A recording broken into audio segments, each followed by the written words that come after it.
Hey guys, ILene Vick here for Teaching Adult Coloring with ILene Vick. It it is Wednesday, June 26th at 7 p.m. Central Standard Time, and I am live. It is week 26 of 2024, and in my neck of the woods, it is currently 81 degrees with a high of 91 and a low of 68.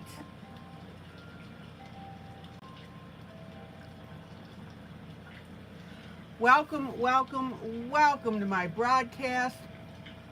I'm here for the next 3 hours for coloring, companionship, chat, friendship, giggles, and laughs, pretty pictures. Remember, and most importantly, the what, the how, and the why of adult coloring.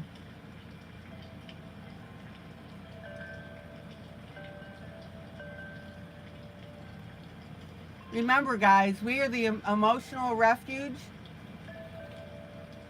and we are united through coloring. Welcome to my YouTube peeps who come in and chat with me. That is always fantastic. Welcome to my YouTube peeps who watch my broadcasts after the fact. And welcome to my Facebook peeps who'll see this broadcast when I download it to my group Teaching Adult Coloring with ILene Vick. Okay. So let me set up my second monitor here real quick. I hope everybody is doing well.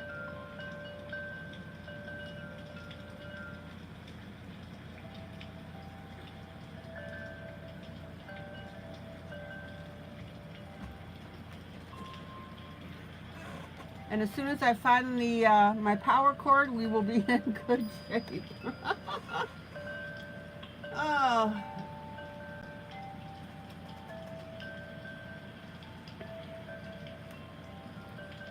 All right, let's see who's popped in already.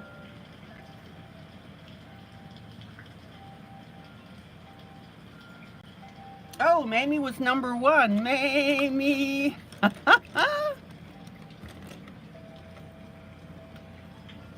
Mamie, hello. Emily, Thomas. Hi, Thomas.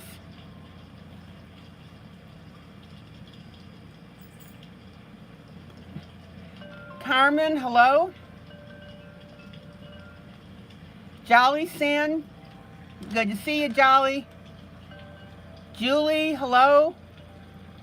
Friends right back at you. Carrie. Hello, Stephanie. Oh, you put a bid in a house. Oh, congratulations.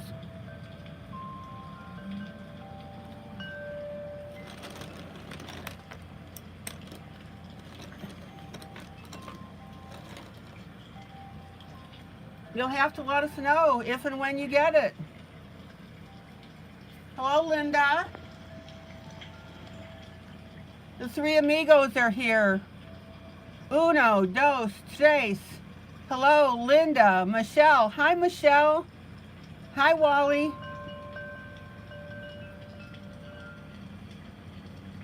Amy, hello. Okay. So, as you guys know, we're finishing up the mushroom house.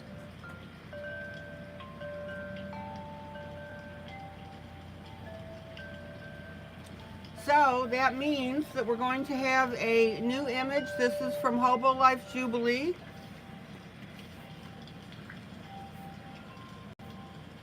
You guys need to tell me which picture you want me to do. We've got the one with the train in it, and we've got the one with the American flag. I gave them both to you. I may end up doing both. We'll see.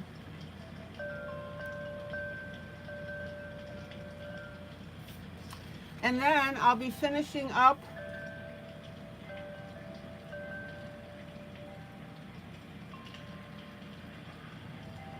the anchor. Oh, the American flag for the 4th. Oh, good point.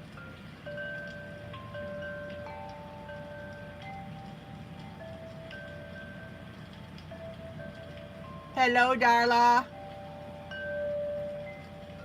Michelle, my day was great. How about you? Darla, what are you excited about?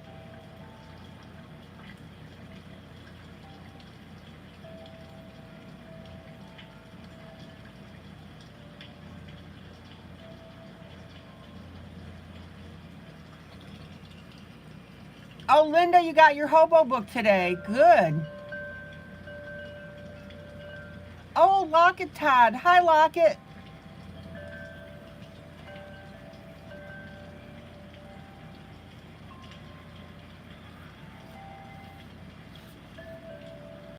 Okay, I would suggest then that you sit tight on this image here, but I could go ahead and do the picture of the two kids in the back of the truck for the 4th. And yes, I have a book coming out for the 4th of July. Woo-hoo-hoo.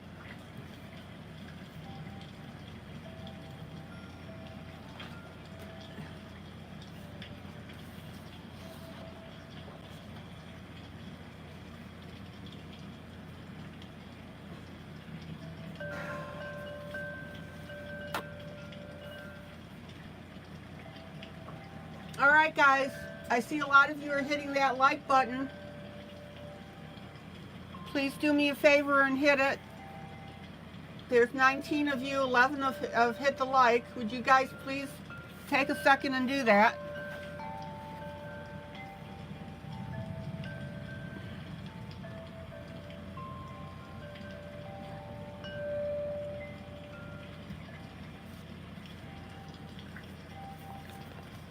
Hello, Thomas.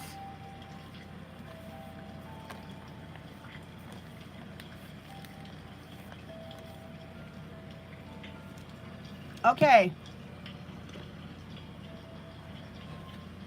We've got two things to do. Our little mushroom bumpies.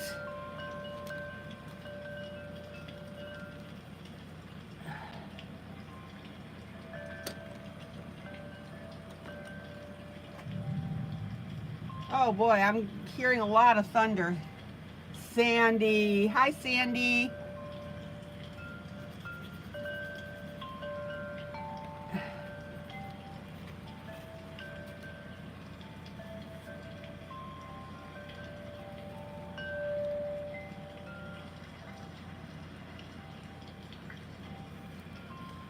Anybody having a birthday today?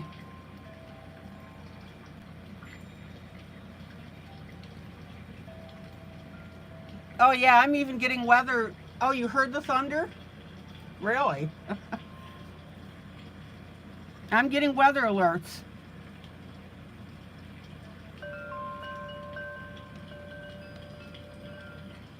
Okay, tiniest mushroom on the right. Excuse me, on the left. Karen. Hi, Karen.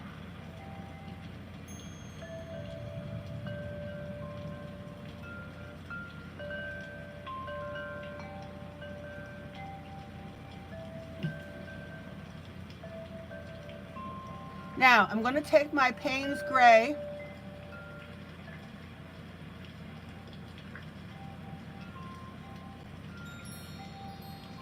And while I'm thinking about it, Linda, how did your appointment go?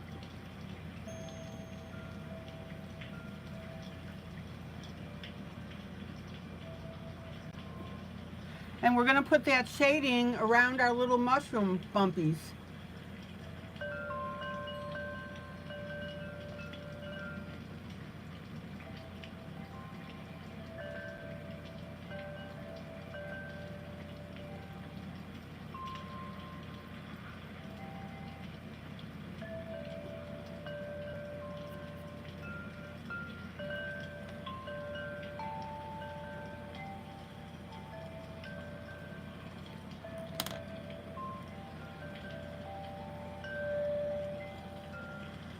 Now, we're just putting the shading on the right-hand side. Oh, you had to go to the ER. 14 stitches. Oh, Linda.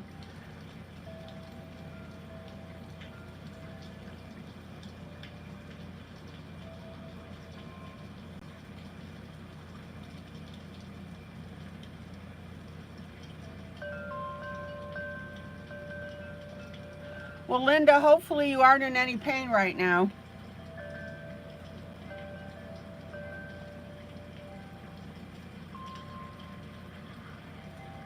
Linda, what would we do without you? Without all these stories?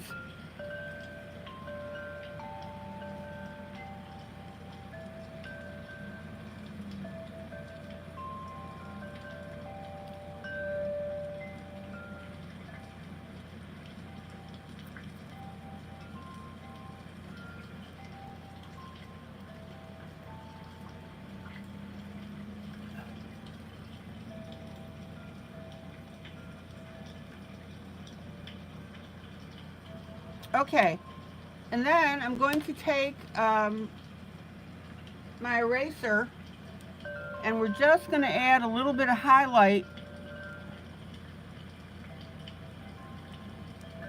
on that right hand side on this little one.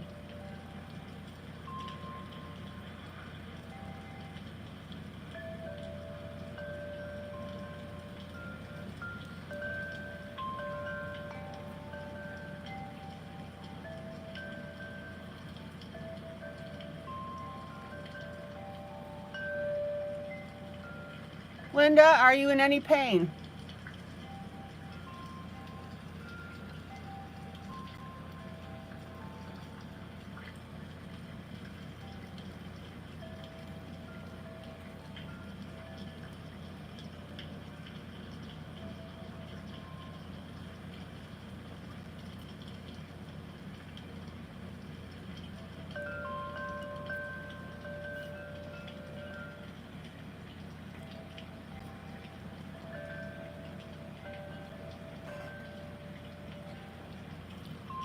Okay.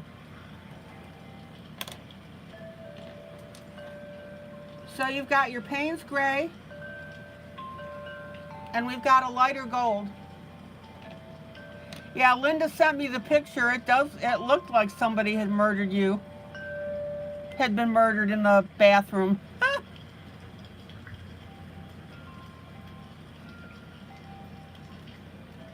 Okay, let's get this little guy right here. Payne's gray around the outside.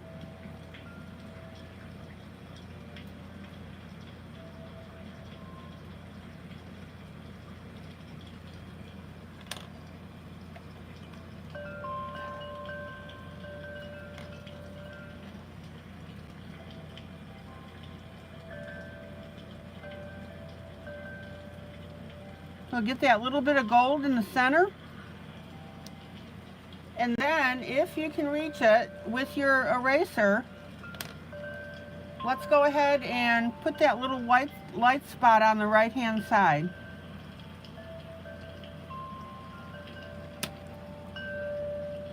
It may be a little hard to do, don't fuss over it.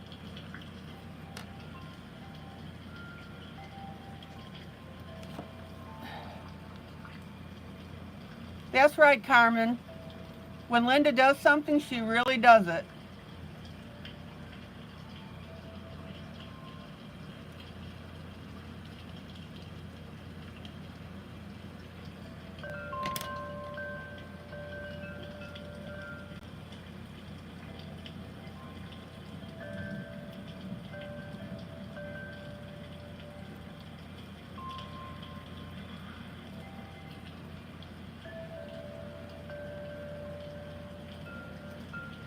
Oh, you didn't feel your leg getting cut.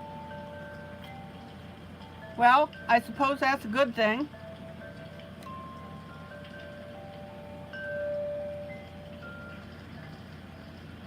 Okay, guys, I'm on the left-hand side here.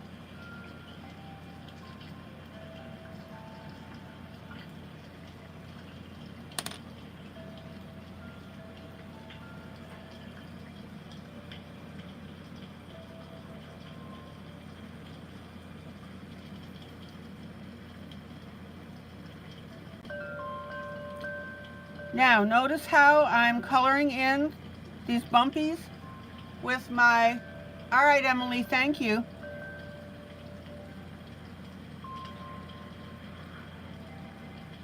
With my light gold.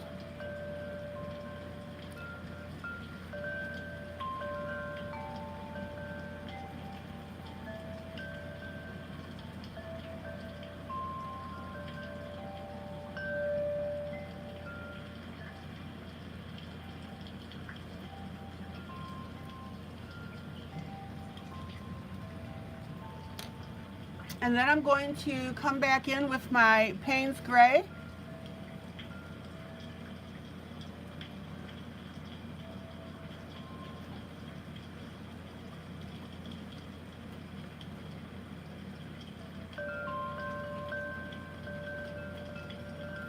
And go around those edges.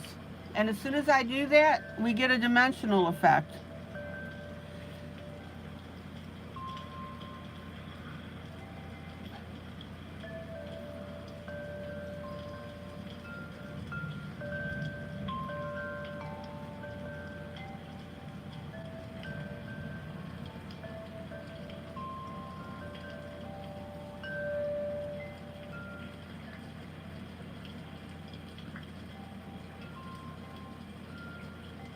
Check out how cool that looks.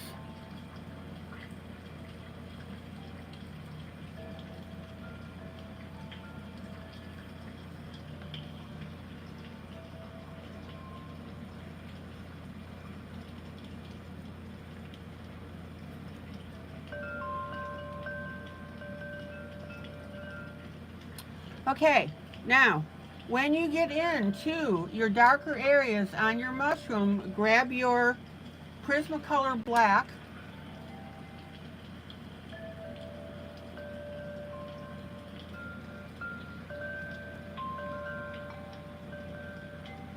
and color in your edge that way.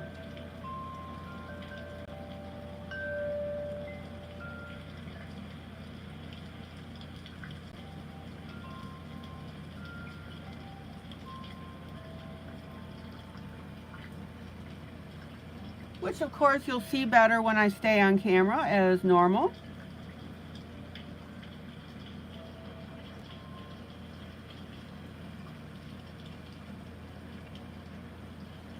Locket, that is exactly right. I am attentive to detail, and that's what makes the picture.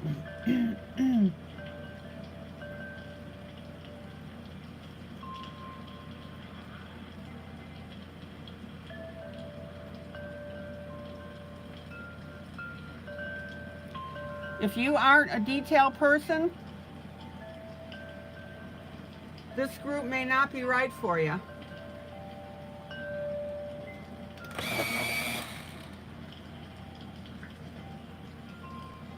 All right, let me pull out and show you. Look how cool that looks.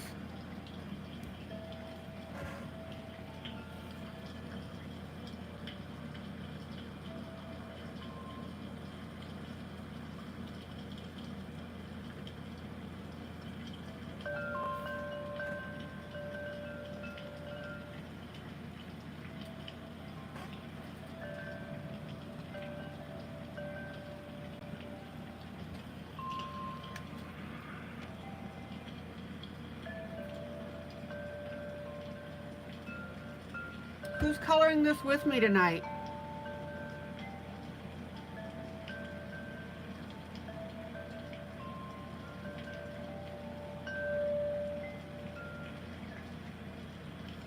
Okay, let's get this roof over here.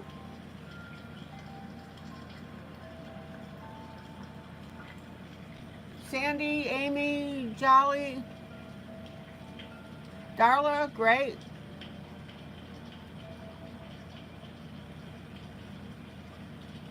And guys, please don't forget to post your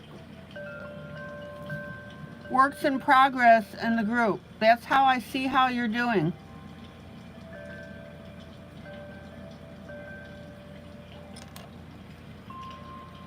Maggie, you're just watching tonight? Okay.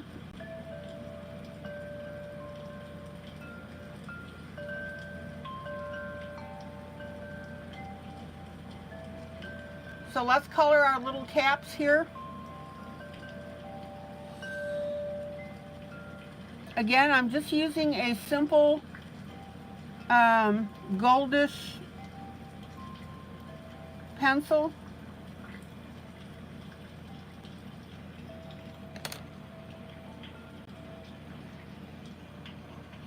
Hallelujah.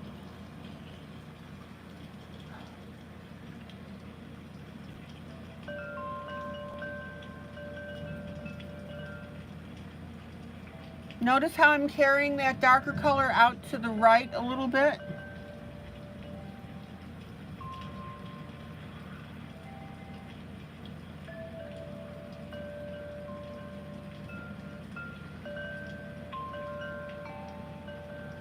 And like I said, if you run into a darker area, hit it with your black.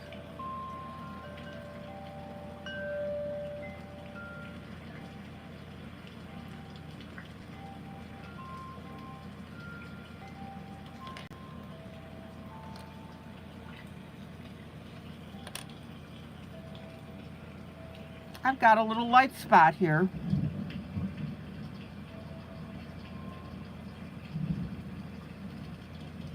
Oh, that thunder is really rolling in. All right.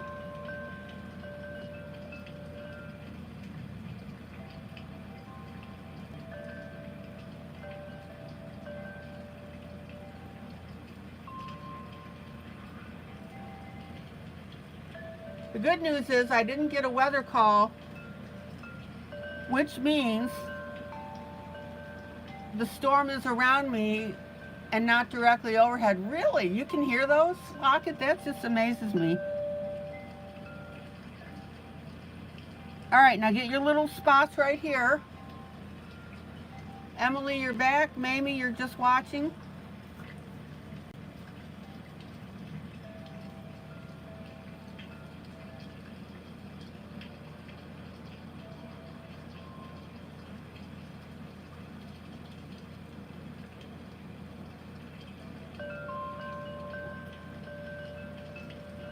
And look how dimensional that is looking. Isn't that cool?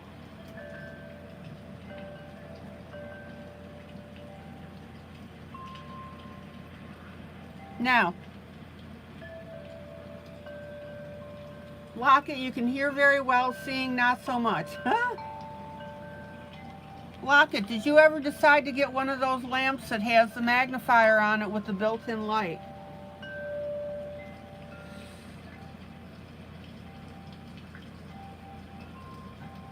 Now, I want you guys to notice something, is here we have the larger side of the dark color.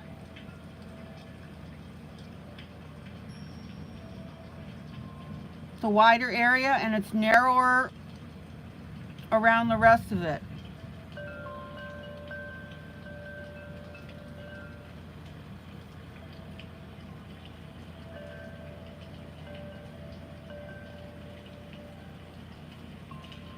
Okay, now we've got that downspout here. I'm going to take my black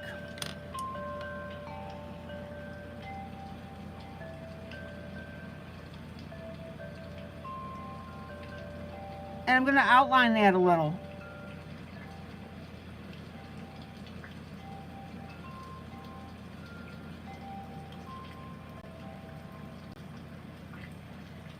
That way we've got more dimension on it.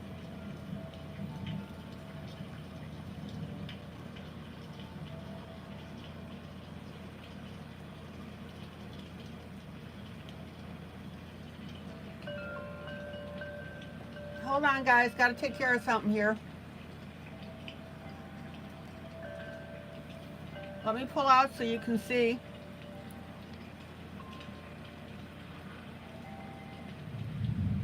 Anybody having any problems with these little mushroom spots?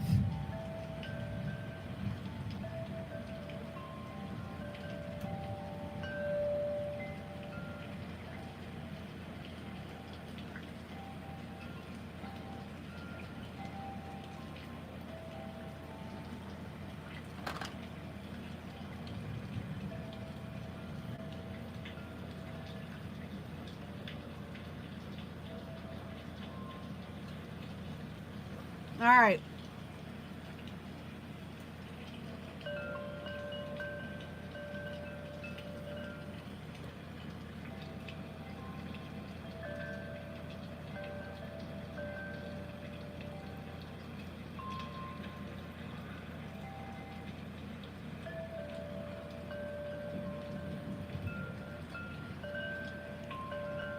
So let's continue here.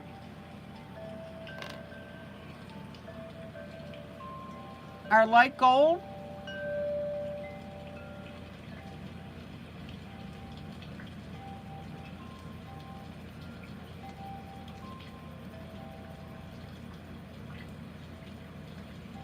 Now, I want to point something out to you, which of course is what I always do, if you think about it.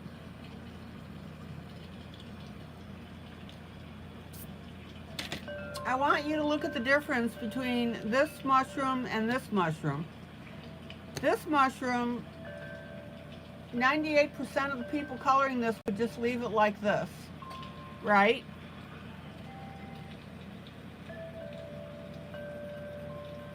But look how much better this puppy looks when we put that dark around it, right?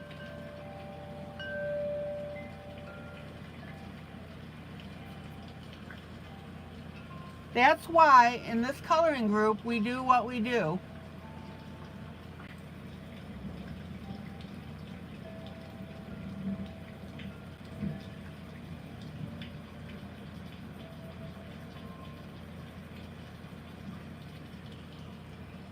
So we've got our light gold, but now we're going to come in with the Payne's Gray.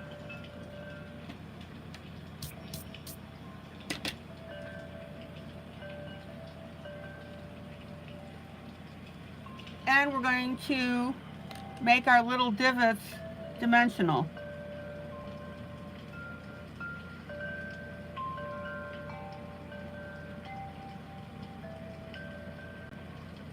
Check it out.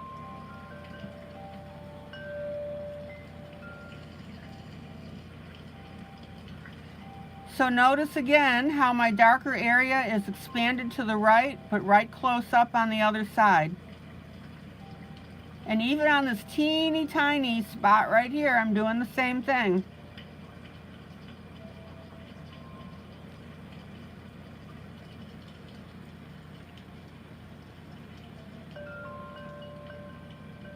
Details, guys, details, right?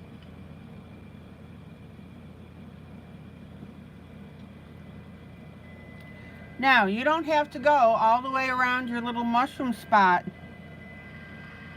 with your darker color.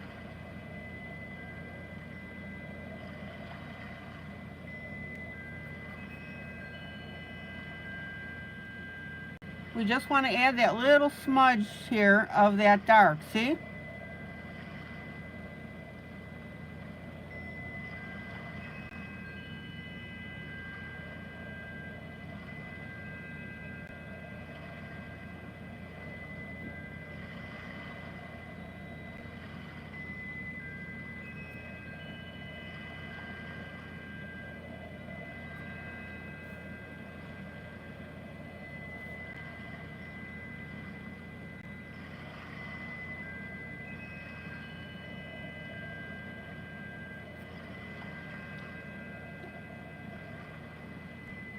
Dorothy, are you watching tonight?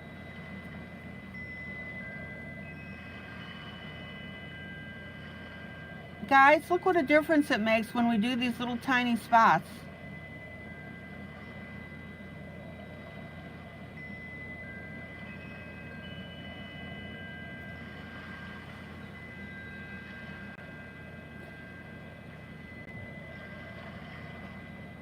A good colorist needs patience. Keep stressing this with my 9-year-old granddaughter as we color together. Exactly.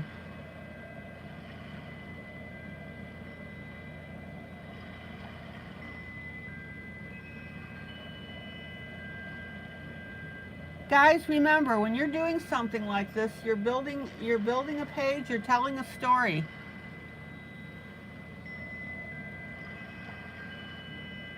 Oh, Lockett, your grandson bought you a magnifying light that has a stretchable arm. Super. Oh, Dorothy, you did say hi. I'm sorry. I missed you.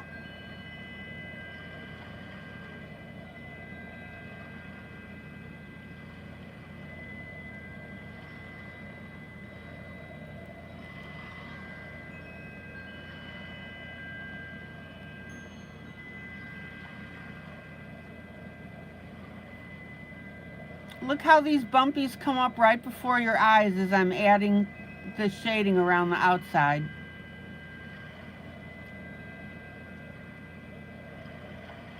Isn't that cool?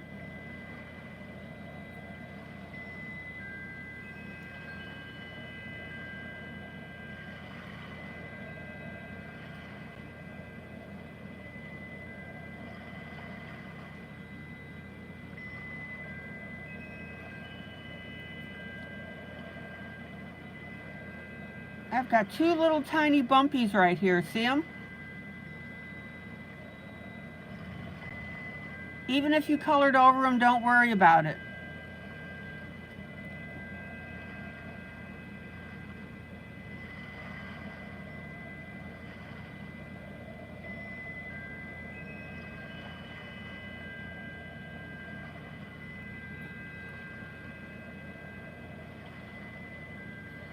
How cool is that?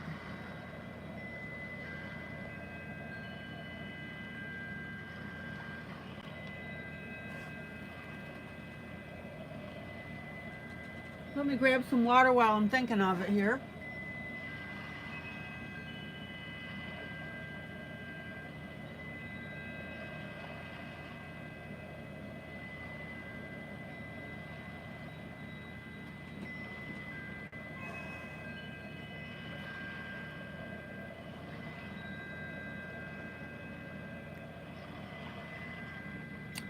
And the one thing that I don't ever want to hear out of any of you are the words good enough.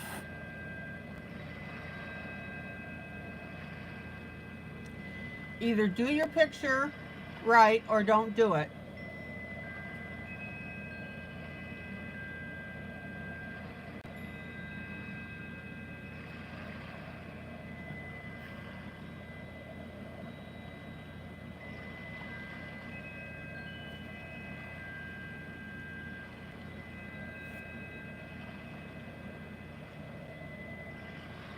Okay, now while I've got it in my hand, I'm going to take my Payne's Gray. I'm just going to shade this darker a little bit. This is just specific to me. If you want to do the same thing with yours, if it needs it, go ahead and pop that in. Just a little bit of something that I noticed here.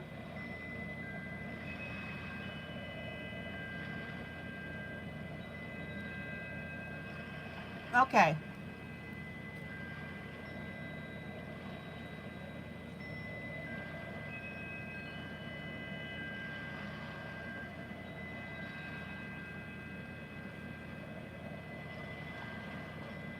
Do I ever think about a project I'm working on and think, oh, that's a good idea, I'm going to do that?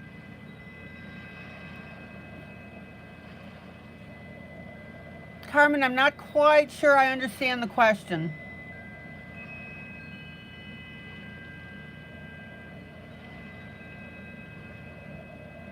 Oh, wait a minute. I know what you mean. So in other words, as I'm working on a coloring, oh yeah, I do that all the time.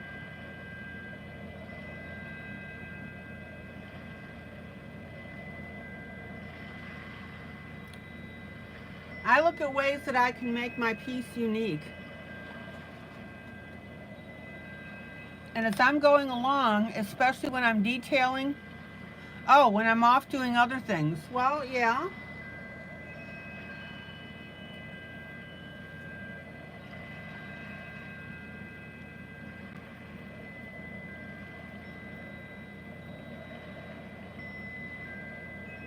Things have popped up in my mind about what I can do on my images.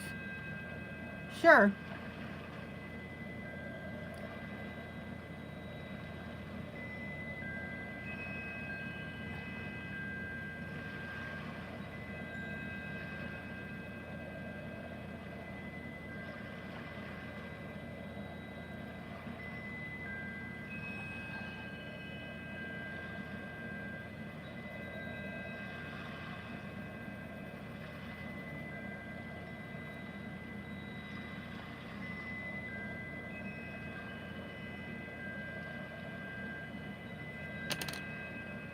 Okay, once again, most people would just leave their mushroom spots like that. If you are in my group, you are not most people.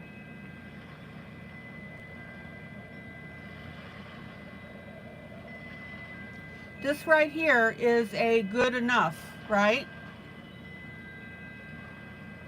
And we don't accept good enough.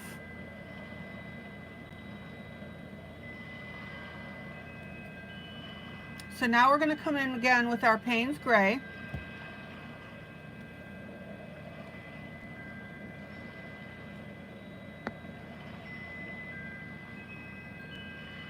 And we'll start getting our shadowing in.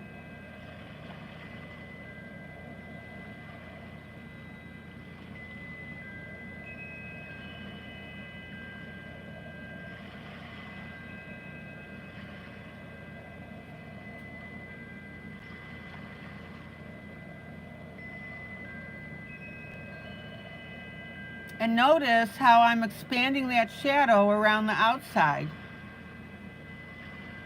right? You want to make this look as natural as possible.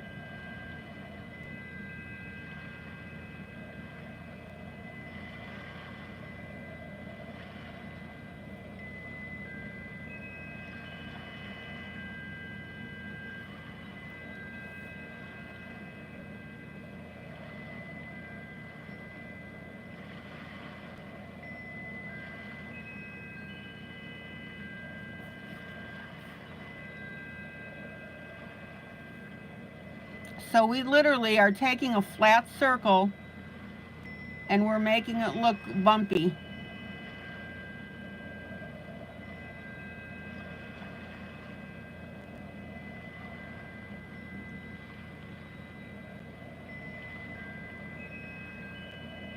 And what I want you to see is I'm not just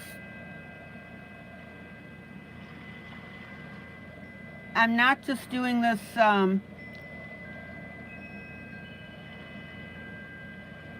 side circle here, that when I do the shadow, I'm not just doing a rounded shadow, I'm doing a shadow that has a neat shape to it. Jolly, you're absolutely right.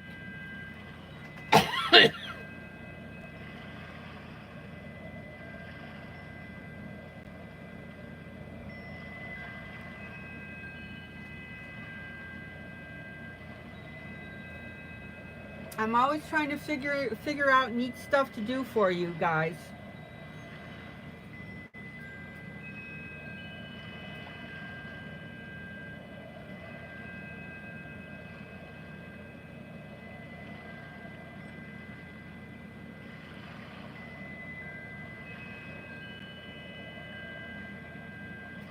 See how this bump comes up?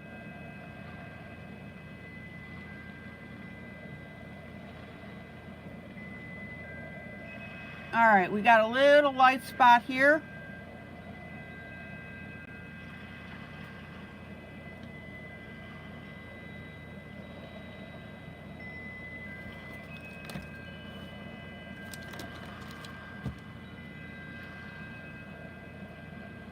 I'm going to transition into my black because it's so dark.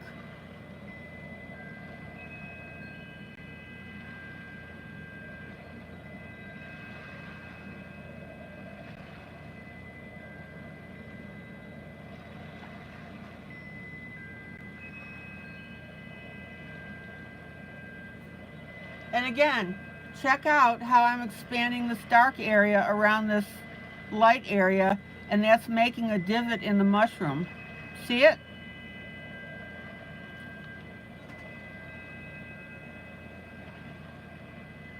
So not only am I making this dimensional for the button, but I'm also creating a divot in the mushroom itself.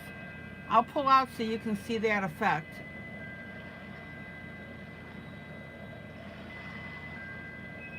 Check it out.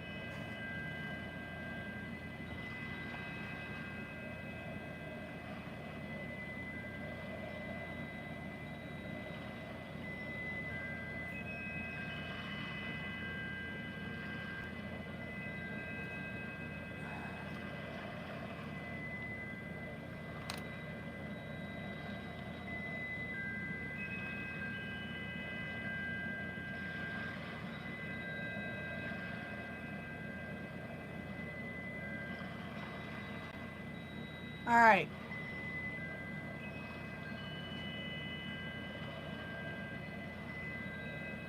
We've got two little areas right here.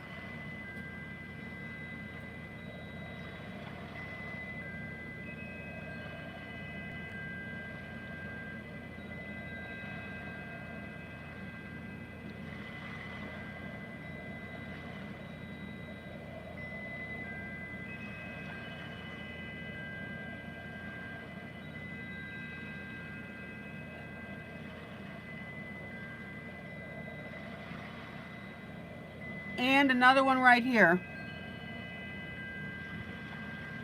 Look how those are popping up with that darkness around it.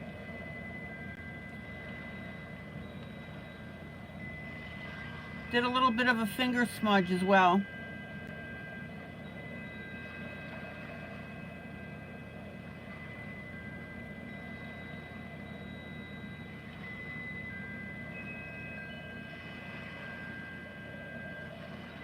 Can you guys see how this divots are appearing before your eyes? That to me is the fun part of coloring when you're doing something especially dimensional like this. That all of a sudden, boom.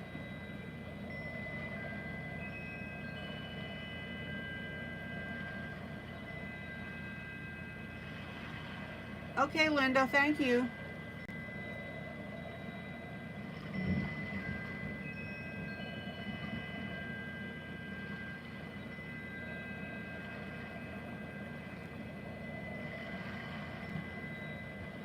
All right. And then we'll get this one.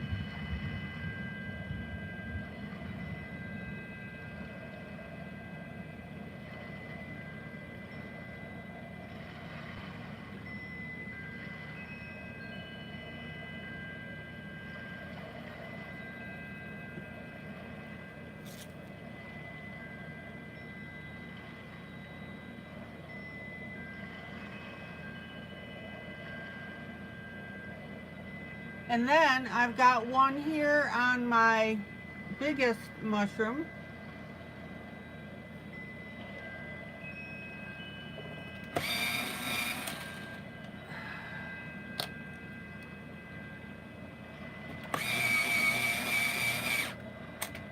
Anybody having any problems with their little bumpies? Look how cool those look.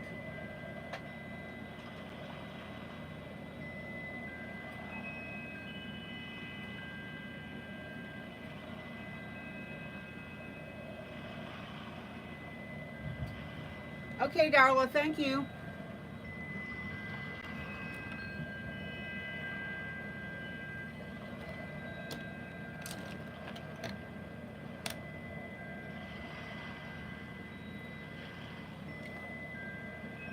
All right, let's get this little guy up here.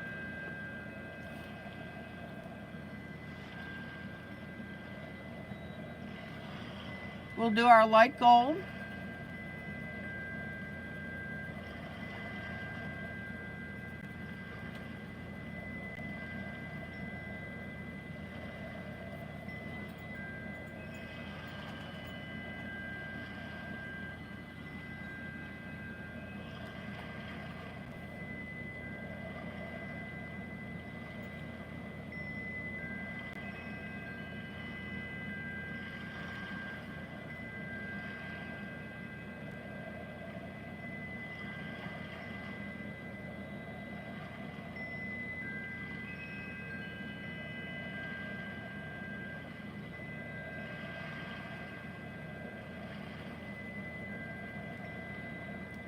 I didn't color the underside of this mushroom. I just noticed that. Okay, we'll get that.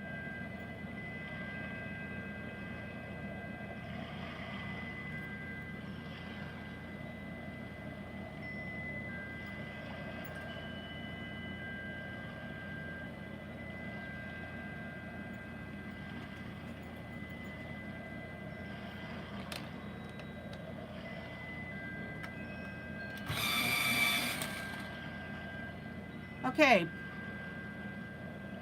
Payne's Gray.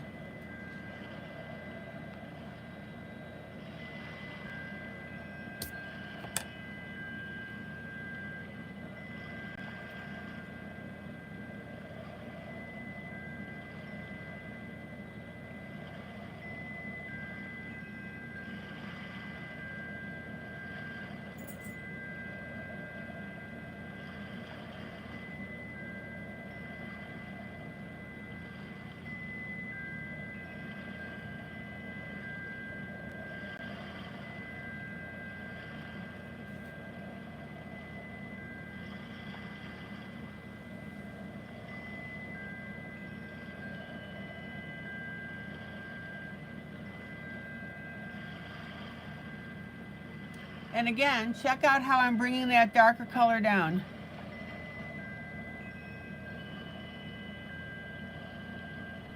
Oh, Jolly, you're right. There's another mushroom. Yep. Thank you. You're right. Okay, now notice how I'm adding a little bit of shading below where our mushroom's coming in here.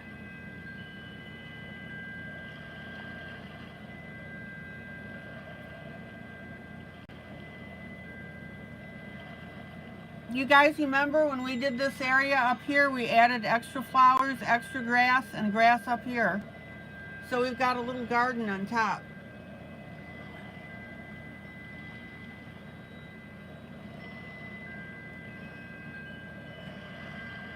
Okay, I'm going to erase in a little bit of a shine spot here.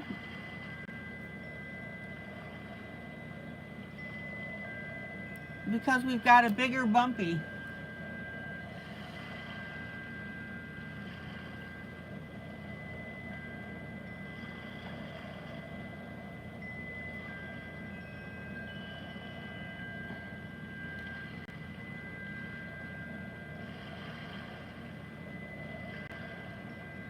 Okay.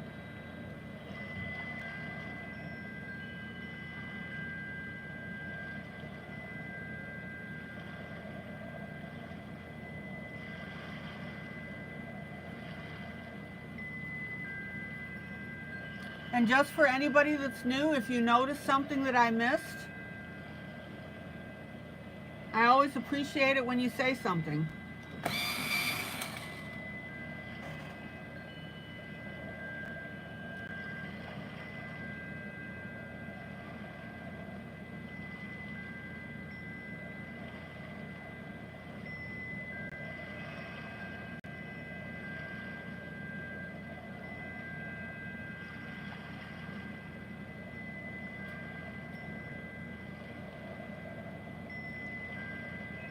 Now, come in very lightly with your Payne's Gray.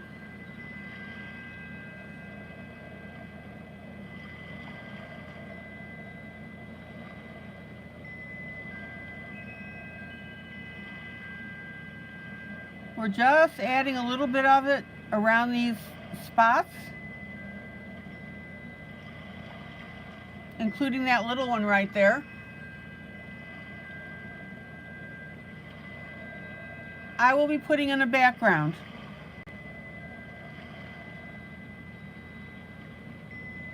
So guys, get your eyeshadow out or your chalks.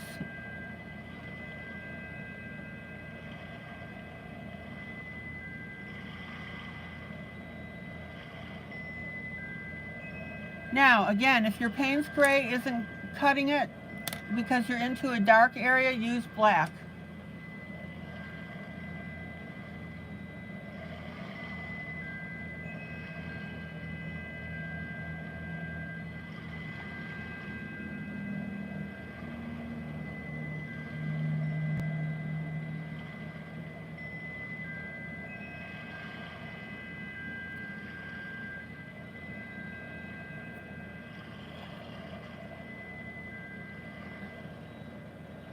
All right, we've got bumpies. I'm going to come down here and I'm going to add a little black here.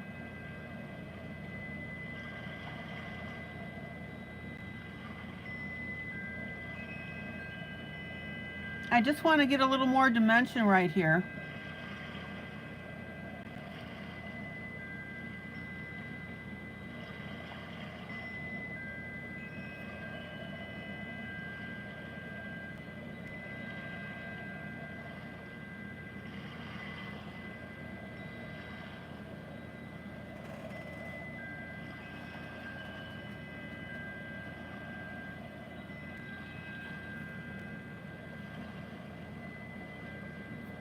Now, I'm going to change up something here on my large mushroom.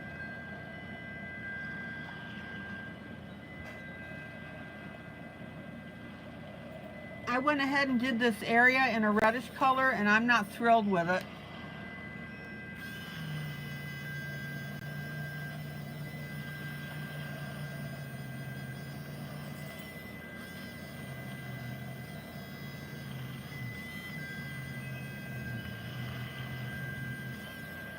So I'm going to erase that out. I'm going to put my gold in.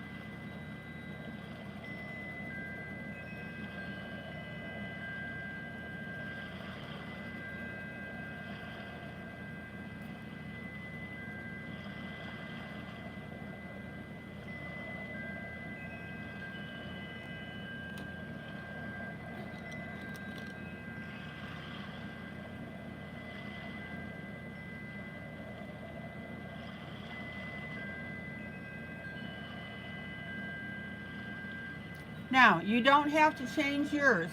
If you want to leave it that way, that is fine. I'm just not feeling the love on that spot.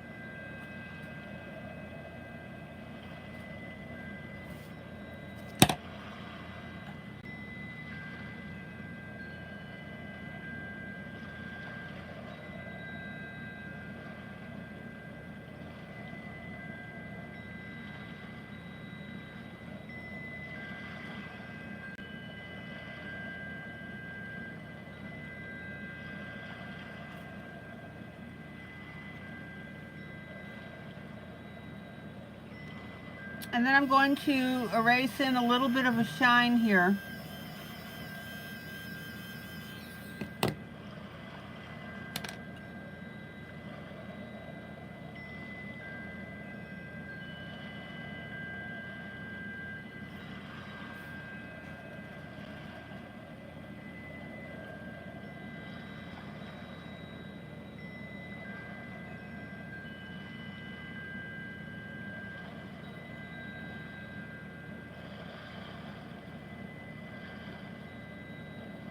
And then I'm going to take my Payne's Gray and I'm going to expand my shading around these top buttons here.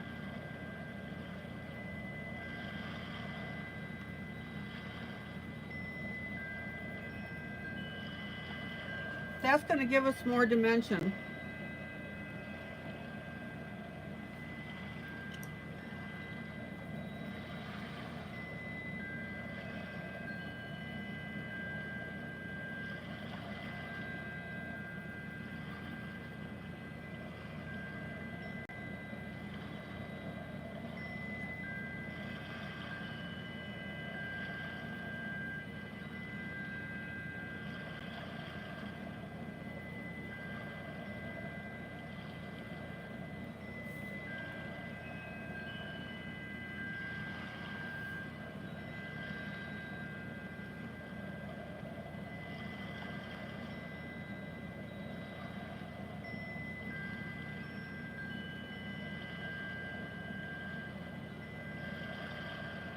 Any questions?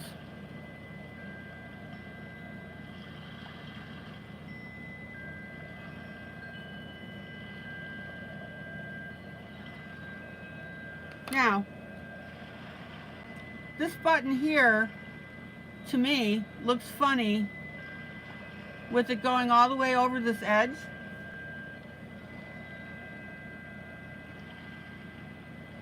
So I'm going to darken in this edge so that my button ends at it.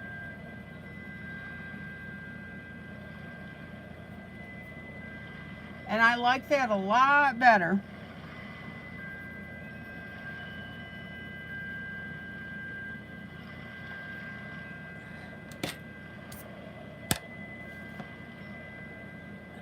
If you notice an anomaly like that on a picture, fix it.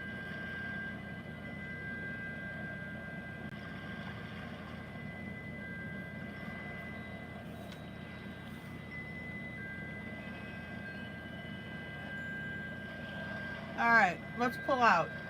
What do you think so far on this?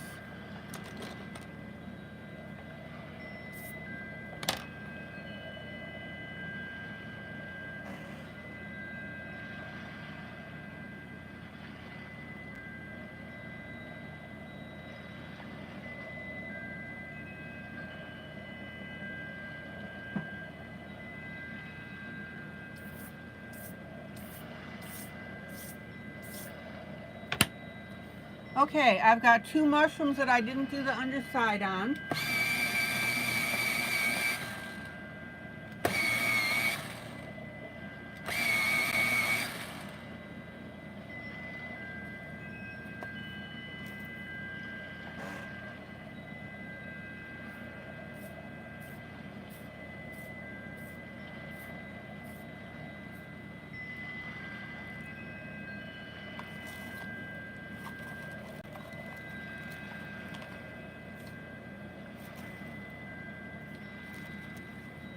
Hold on, I've got to sharpen my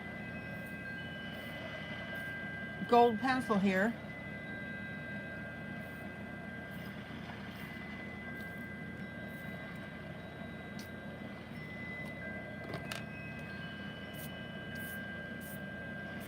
Three mushrooms? Okay. Let's get the one in the upper right.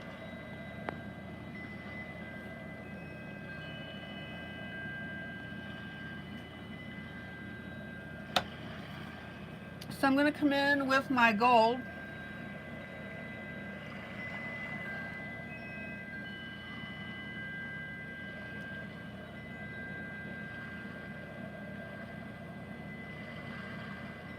Very, very lightly.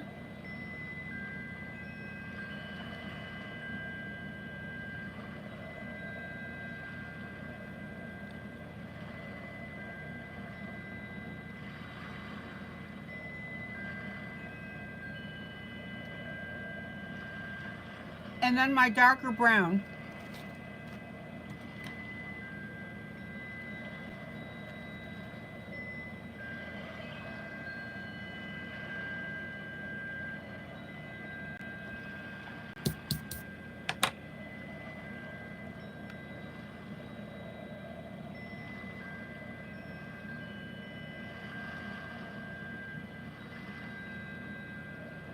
And again, remember, you color like you're coloring on a balloon. Don't come in gangbusters. That's especially important here because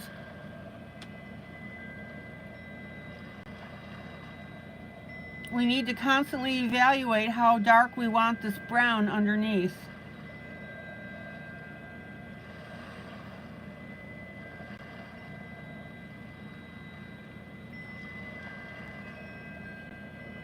And see how I'm leaving these little streaks here.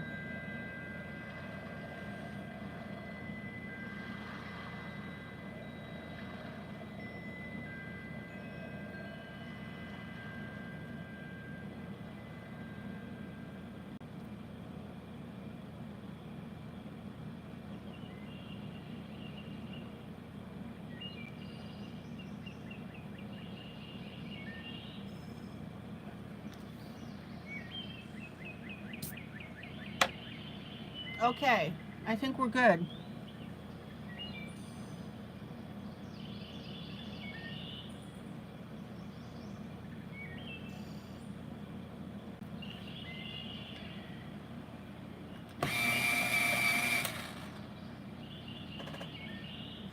Let's check this other little mushroom here.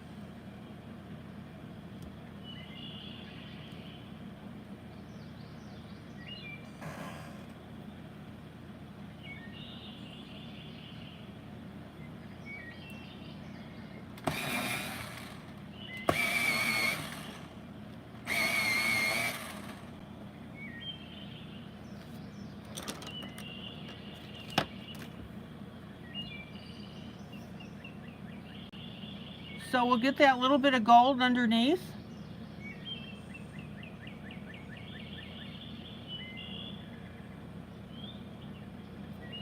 And then we'll come in with that dark brown.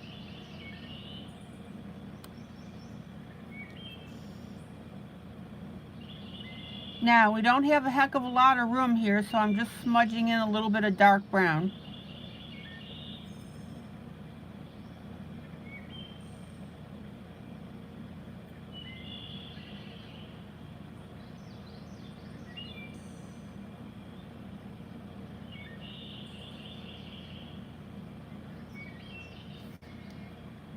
And then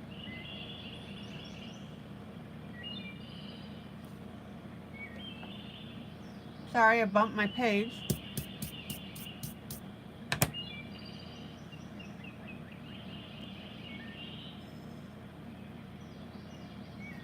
I'm going to add just a little bit of that darker brown to the side of this. I just want to give that a little more dimension.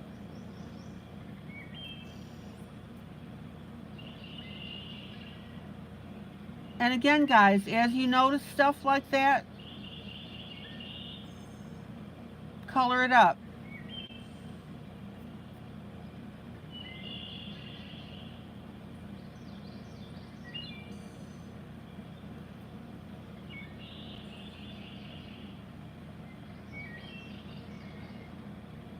And then our third mushroom,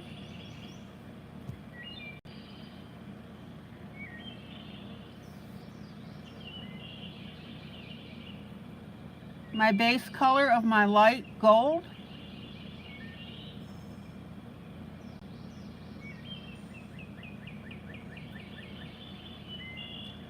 and then my darker brown.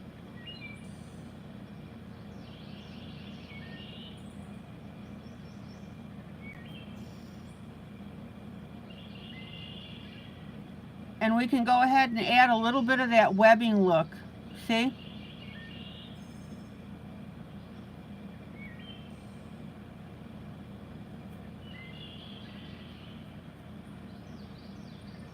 And on this one as well, I'm going to add that little bit of darker shade on the sides.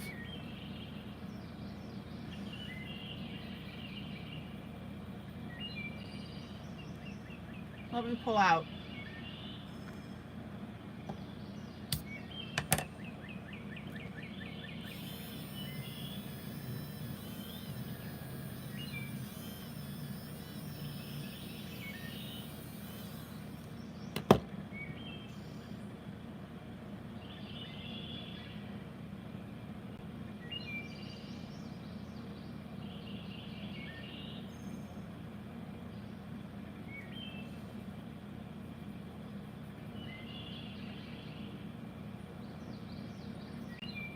Oh yeah.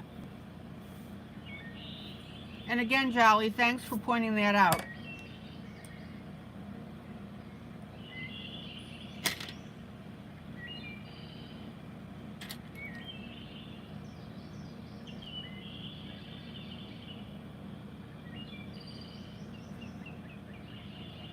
All right, let me pull out. Much better.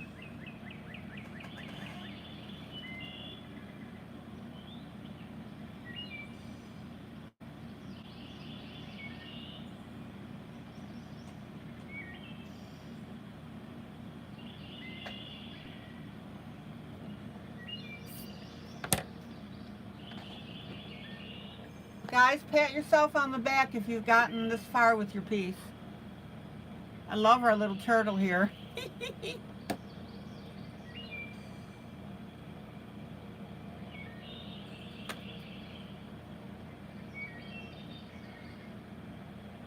Okay, let me get my chalks eyeshadow.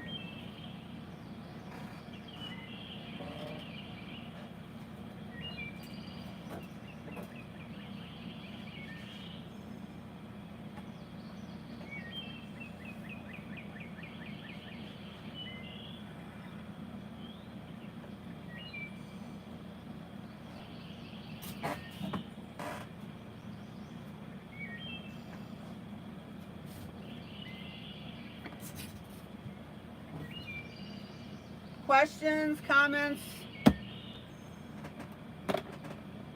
about how you colored this?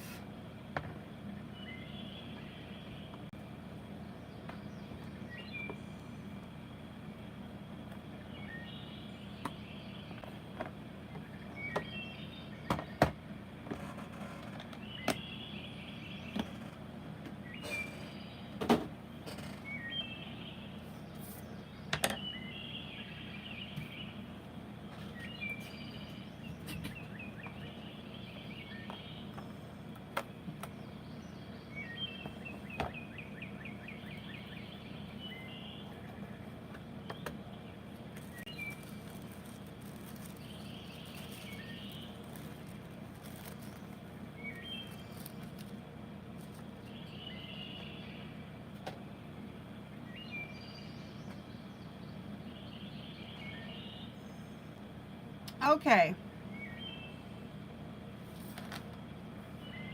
Thomas, good night.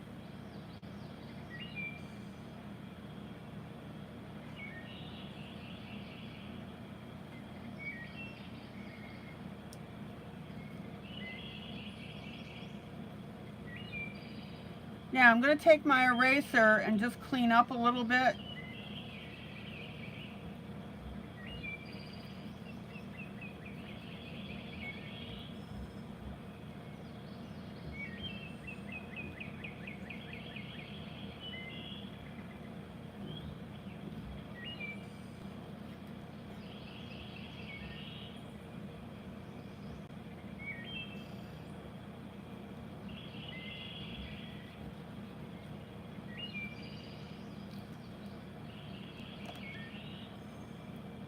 Good night, Thomas. Good night, Thomas.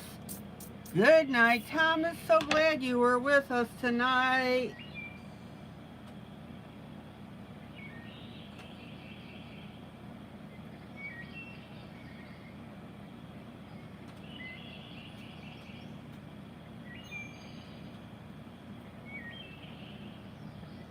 Okay.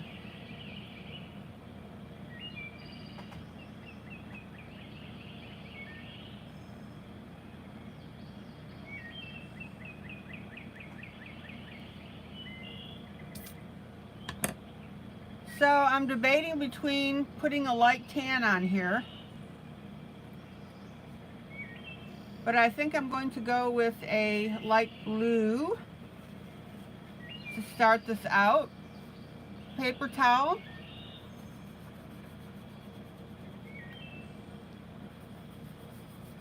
Rub it on my chalks.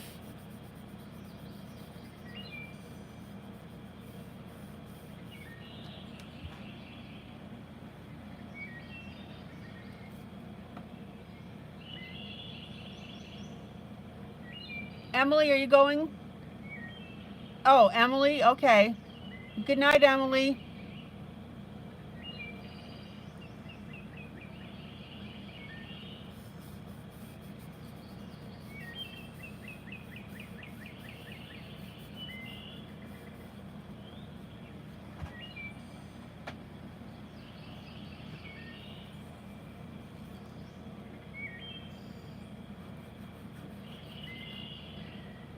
Now, don't go crazy with your blue.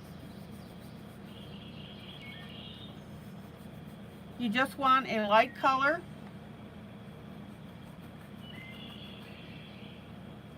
I'm actually using 2 shades of blue, a light blue. Ignore that dark blue. I'm kind of using a turquoise color here. And a light blue.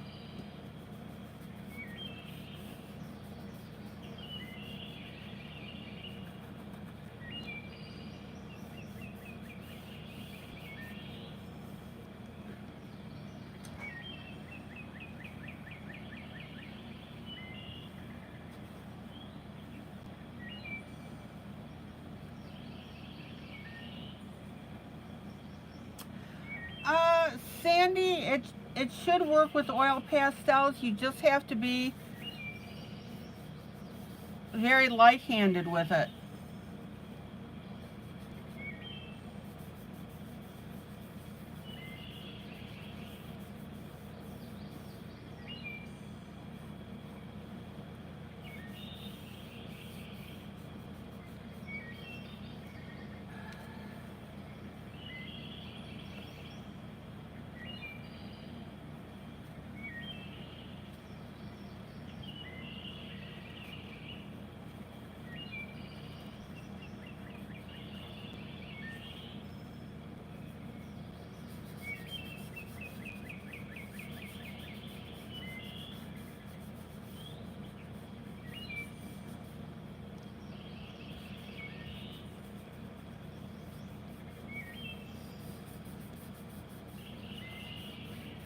My answer to that is do a little corner of it and check it out and see how it works for you.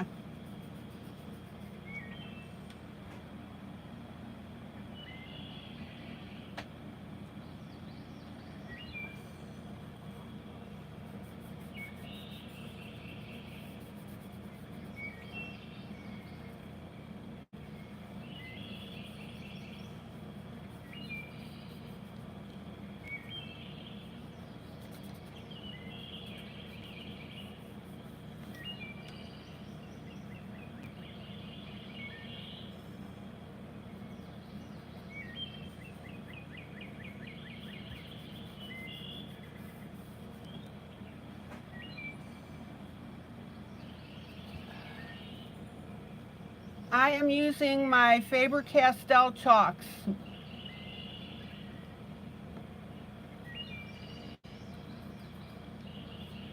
Hello, my Linda.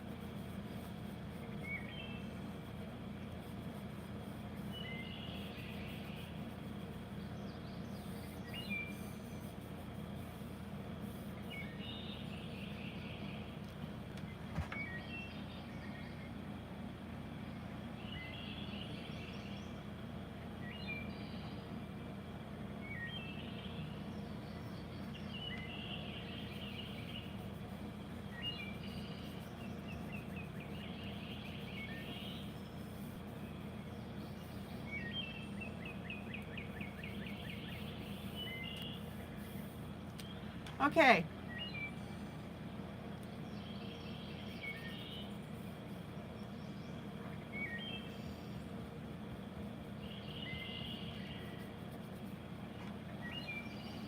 Then I'm going to use a little bit of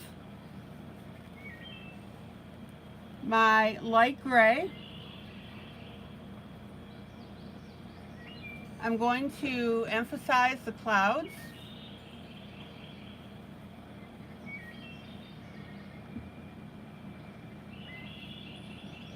I'm using the light gray on the lighter parts, of course. It's pretty light.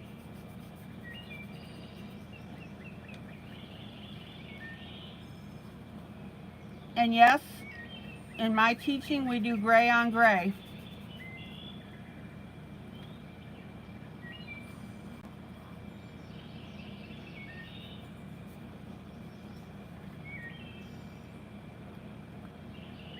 This is the chalk that I'm using. See how light it is?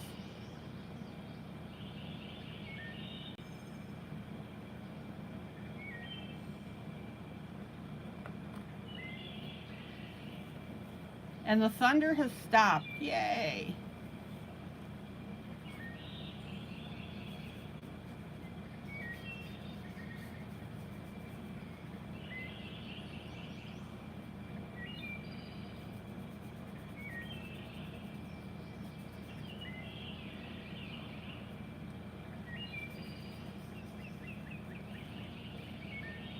Sorry, I slipped off camera.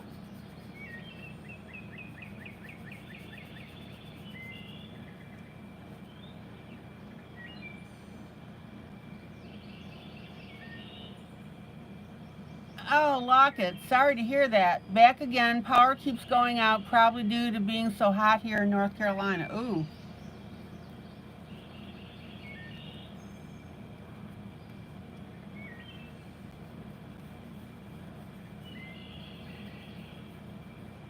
Okay, so there's my light gray, and notice how that has made this whole cloud area a lot richer, right?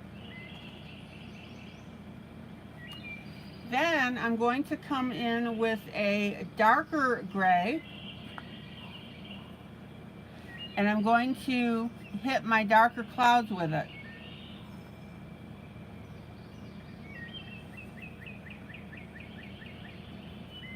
Isn't that cool?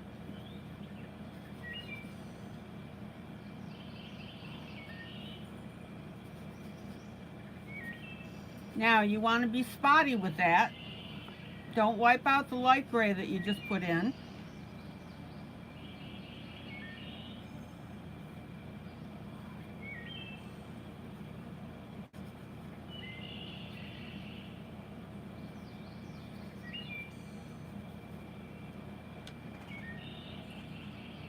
And notice how I put a little more cloud over here. That wasn't in the original picture. I added that portion. There was a little bit of cloud next to this, but I added this extra here. Yeah, it's the Faber-Castell pastel chalks.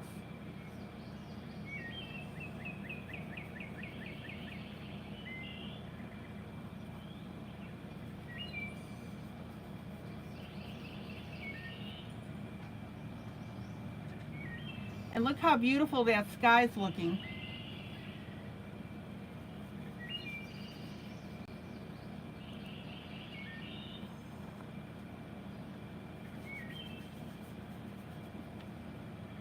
Here, let me show you guys the lid.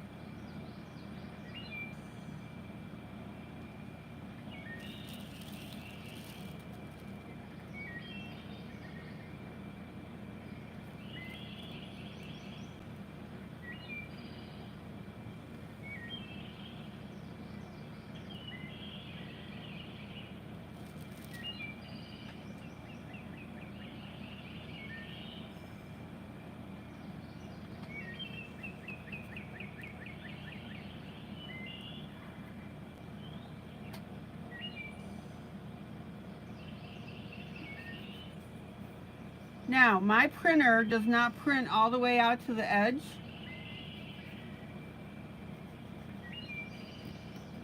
So I'm going ahead and I'm adding that.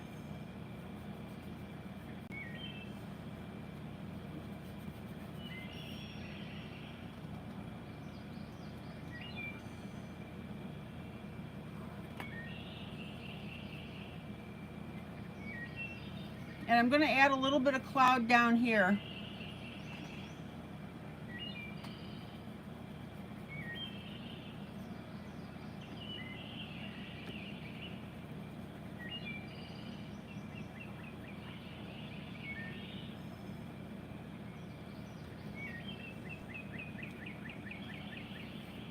Isn't that beautiful?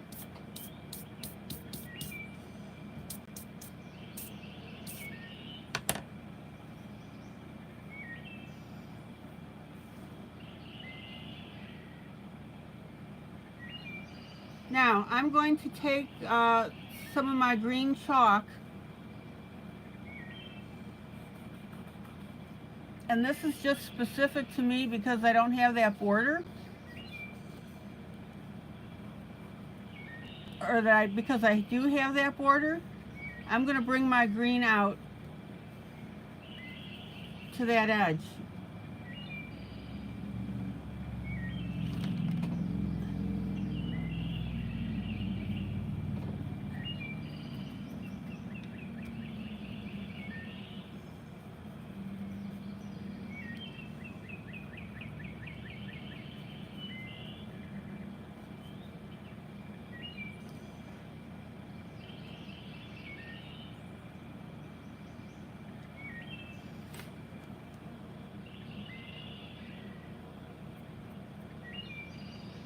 Got a little carried away here. Okay.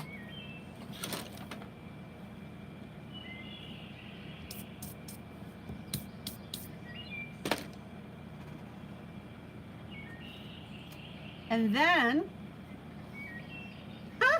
look at my paper towel. Okay, Maggie, thank you. And then I'm going to take a little bit of pink, and I'm going to add a little bit of that to my clouds.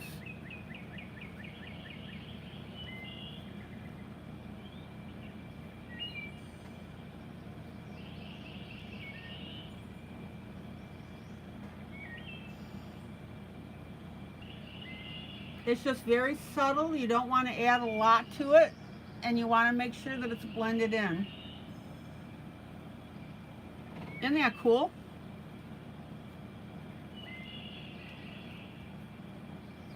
And a little bit of pink goes a long way. In other words, don't get stupid with your pinks.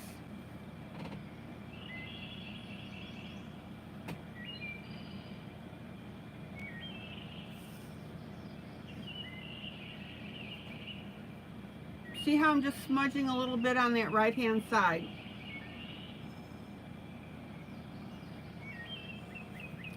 And the thing is that it picks up beautifully because, I'm going to put a little more gray up here, because we have pink in the image. And that's the point, that by adding the pink in the clouds, it picks up the pink in the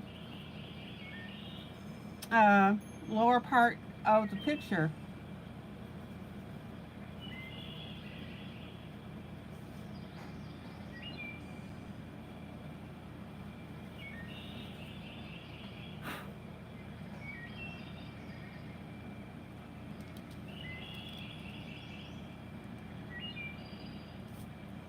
All right.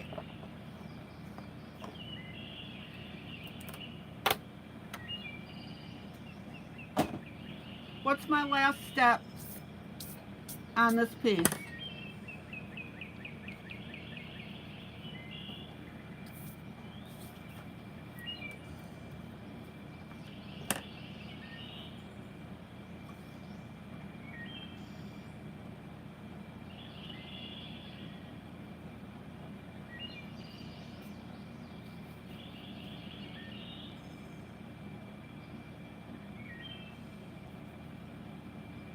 Sure, gummy. There you go.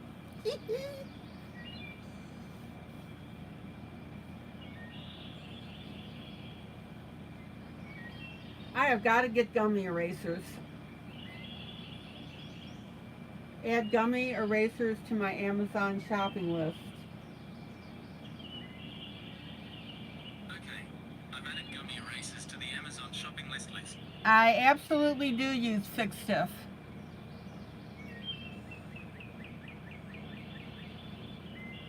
All right, so the way you clean up your gummy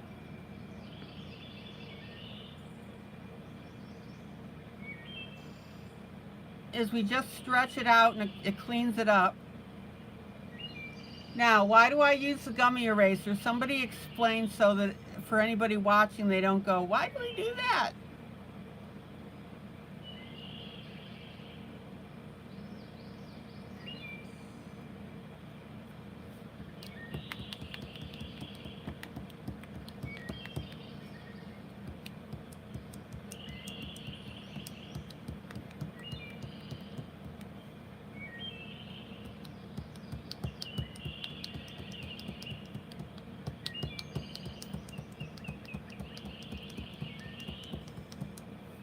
Why do I use the gummy eraser, guys?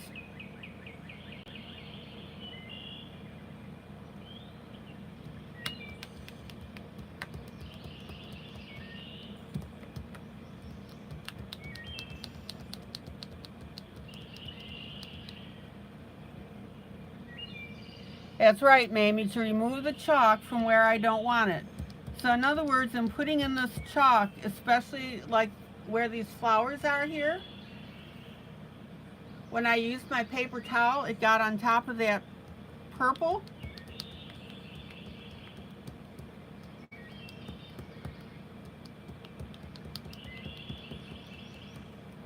So I just go ahead and I want you to notice I'm not rubbing the gummy eraser, I'm blotting it.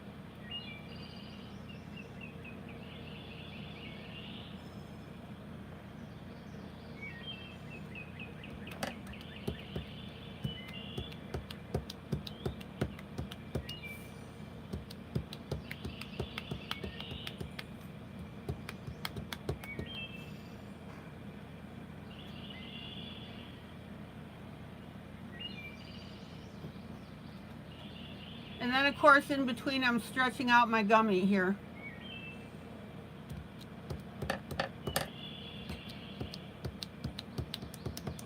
Okay, I think we got it. Do not rub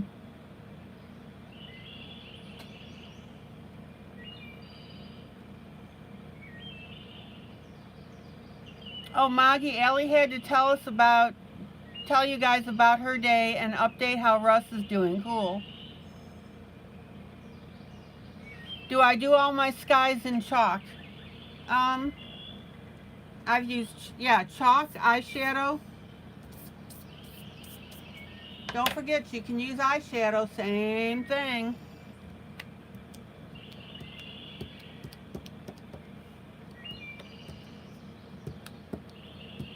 Okay. Now, normally I don't do this on camera, but because of all the chalk here,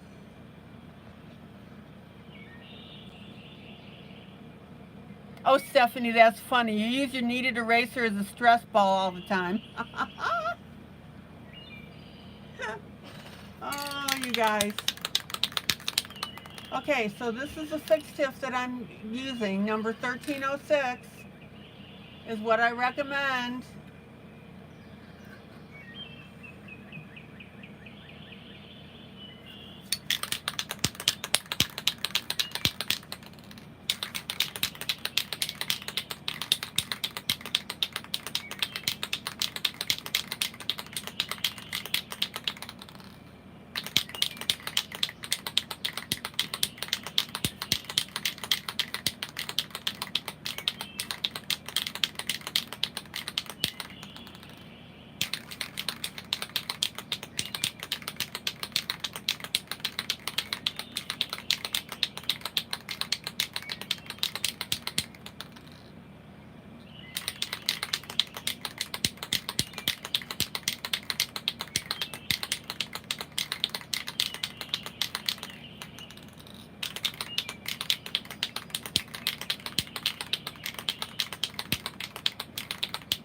Okay, give me a second while I spray this.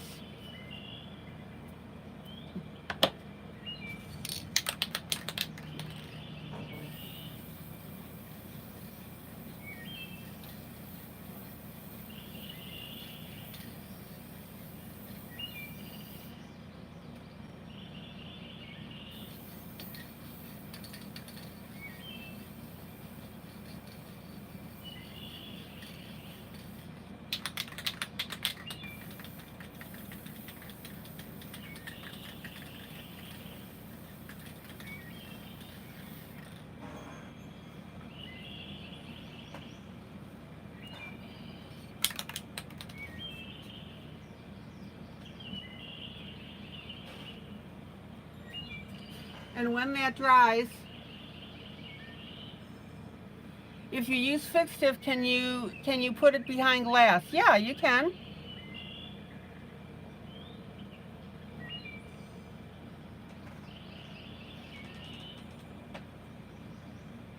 Now, I want you to notice too that adding that fixative pops the colors a little bit.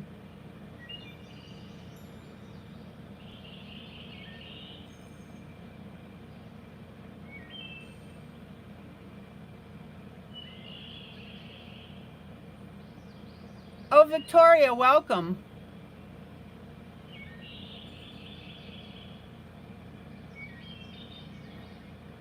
Struggling with anxiety and it's 2 a.m. Victoria, you came to the right place.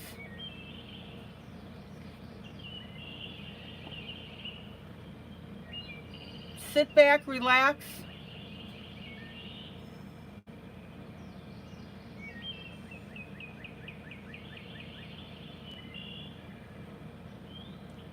Now, this is a matte spray. The only reason it's looking a little shiny, see that, is because it's damp from the spray. Okay, guys, I am calling this one done.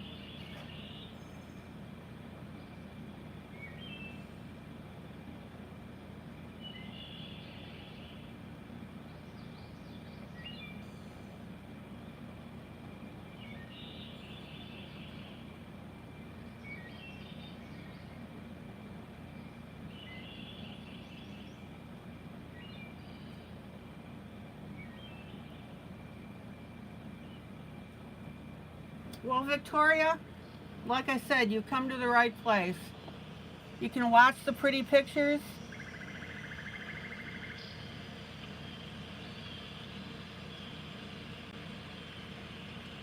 Victoria, where are you from?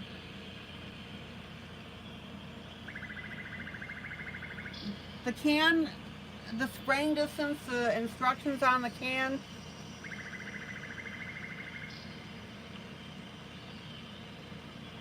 Six to 9 inches using a sweeping motion.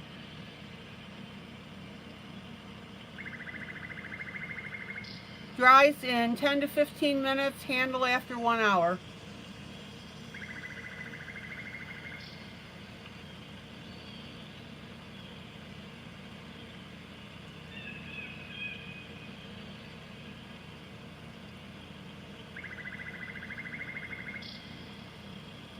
Now it says after each use, clean the valve by holding the can upside down and spraying until only clear gas comes out. I don't do that.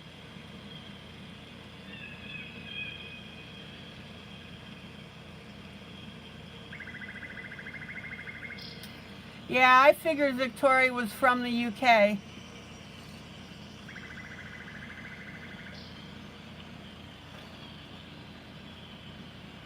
Well, Victoria, you can watch the replay on this.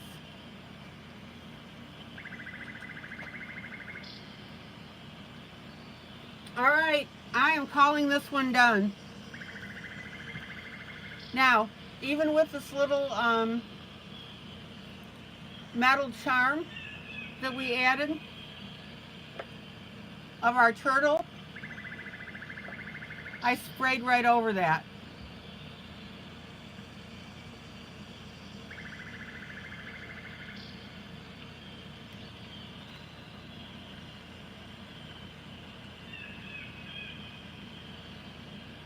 Victoria, do you have a printer?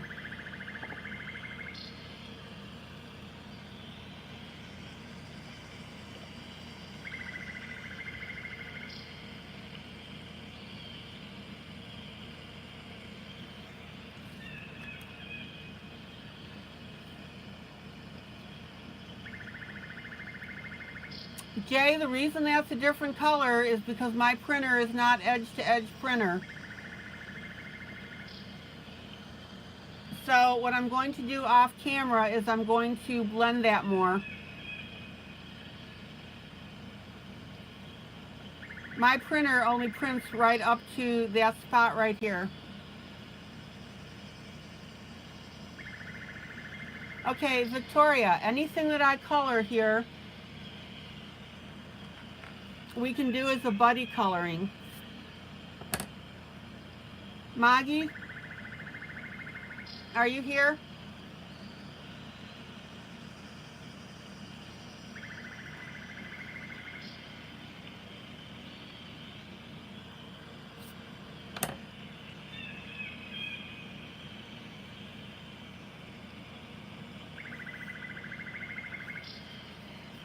And Victoria, the reason I'm bringing that up is because we're starting a new buddy coloring.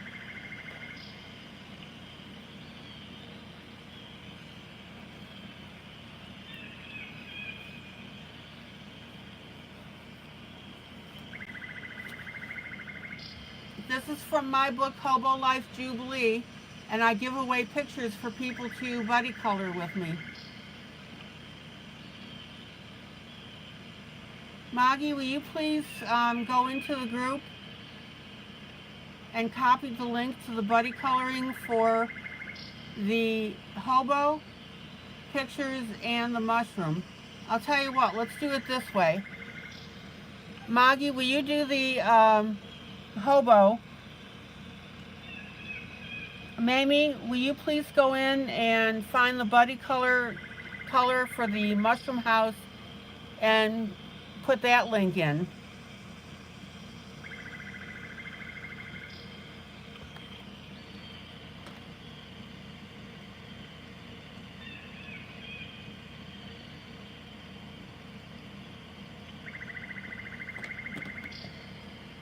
So Victoria, we're going to get you the images.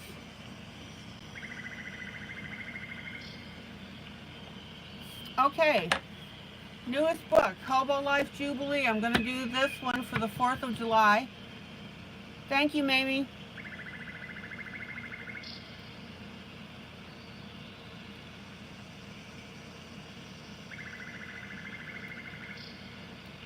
So, Victoria, you need to become a member of my group, Teaching Adult Coloring with ILene Vick on Facebook.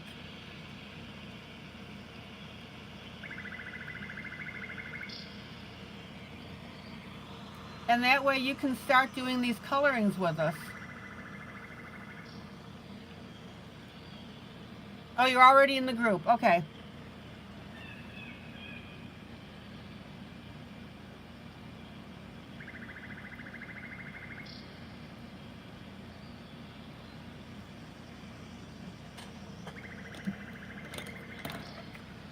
Victoria, you can get this book. You can get this book in PDF. All my books are available in PDF format. So what I'm going to do is I'm going to pop in the PDF for you.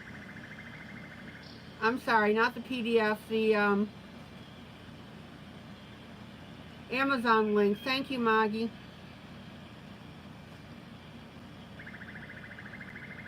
Okay, Maggie and Mamie put in the links for the mushroom house that Mamie put in. Maggie put in the link for the hobo life. Thank you, ladies.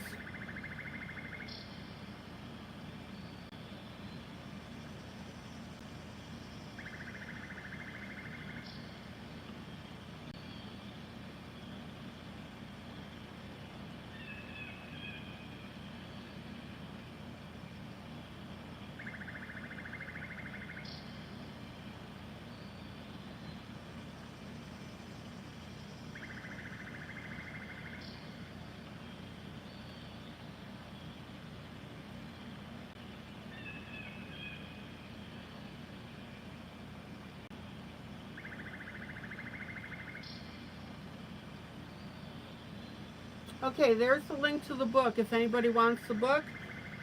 If you want PDF, you need to contact me on Facebook Messenger.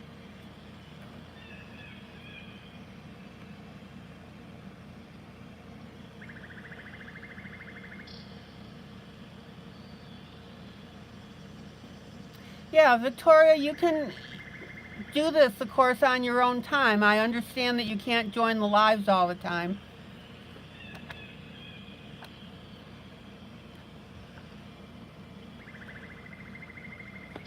All right. Let's get coloring.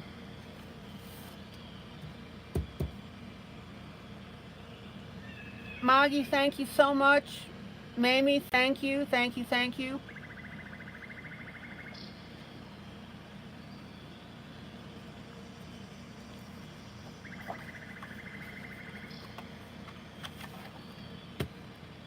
All right. Let me grab some more water.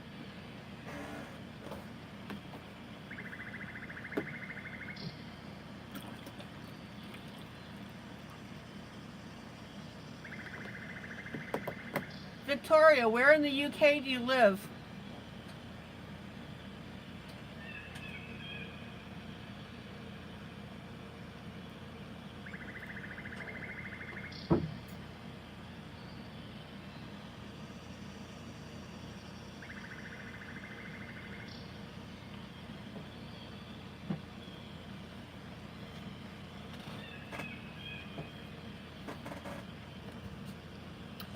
Okay.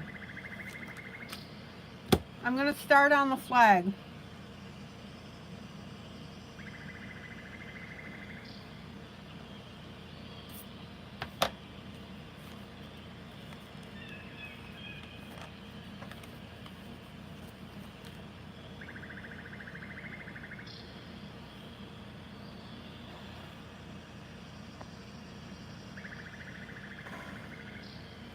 Now, for anybody new to grayscale, you do a light, a medium, and a dark according to the gray on the paper.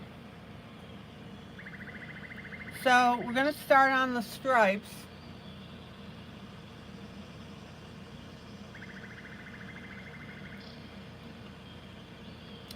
And we're going to mostly be concentrating on this with the dark and medium.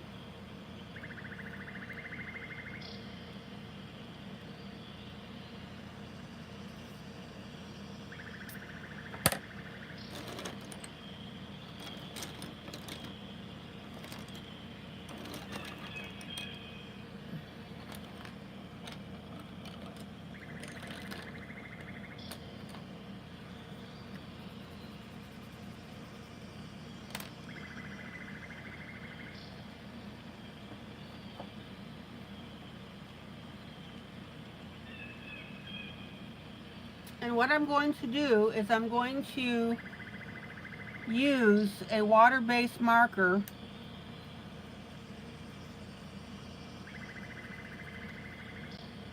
if I can find the right one for my dark red.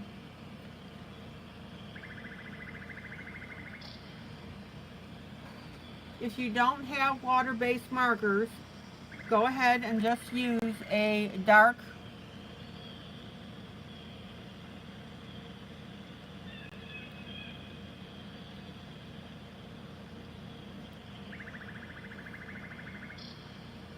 on the dark area.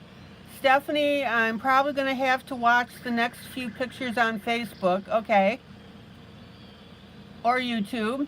It looks like our bid will be accepted. Ooh, congratulations. Did you just find that out? And close in 2 weeks, plus we have a cruise July 7th through the 14th, so we're going to be working hard moving. All right.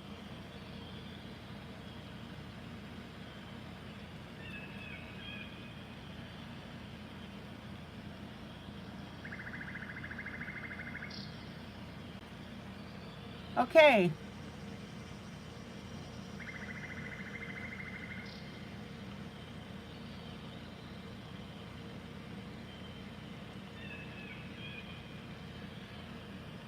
Dark red marker.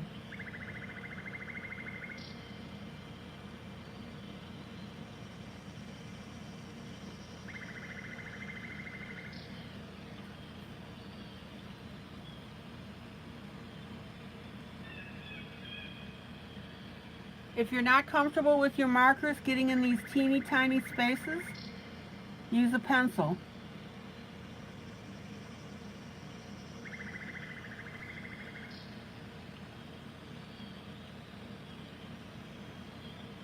Stephanie, we are all so happy for you.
All right.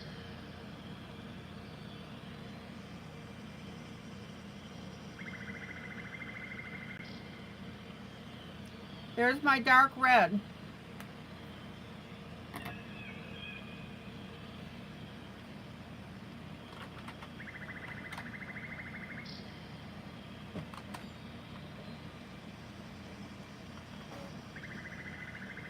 Then I'm going to come in with pencil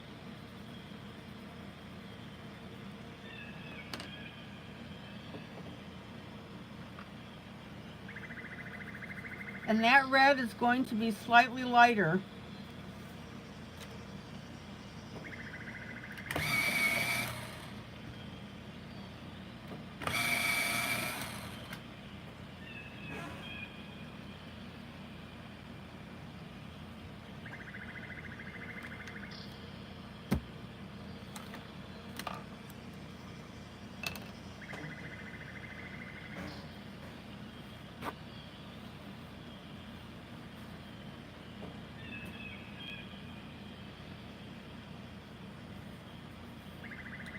Don't forget to use your paper towel underneath your hand.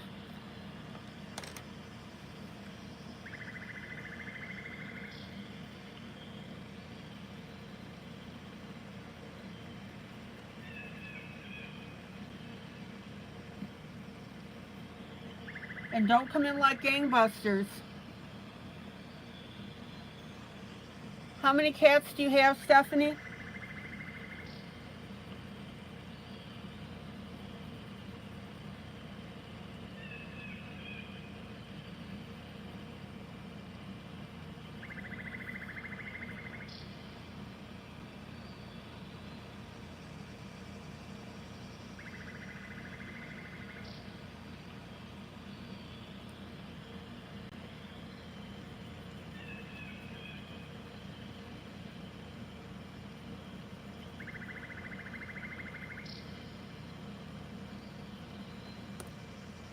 Whoops.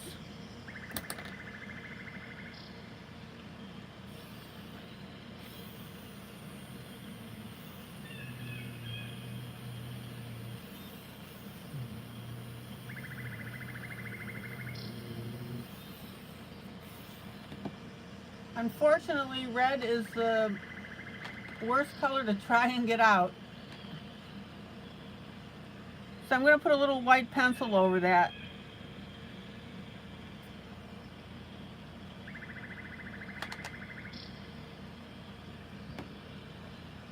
Okay.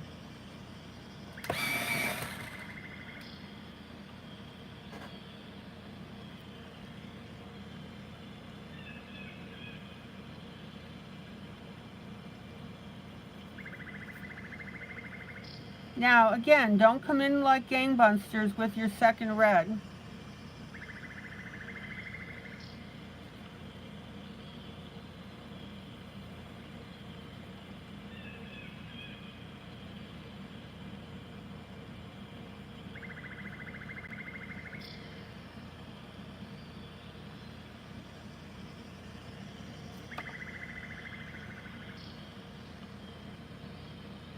You have 3 cats.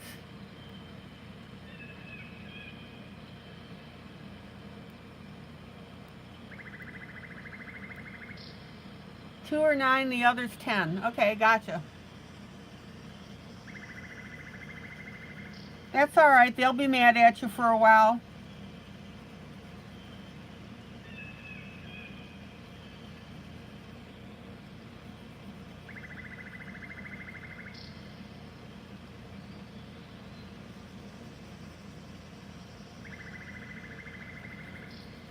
Victoria, are you still watching?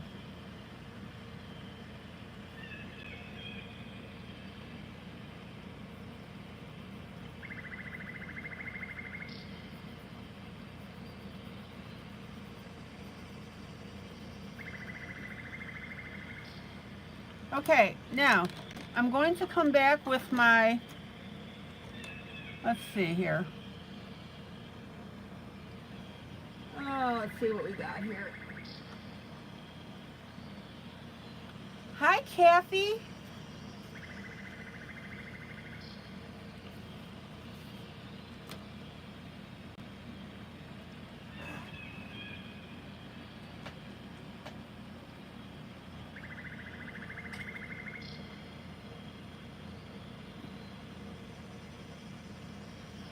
I'm going to come back with my marker.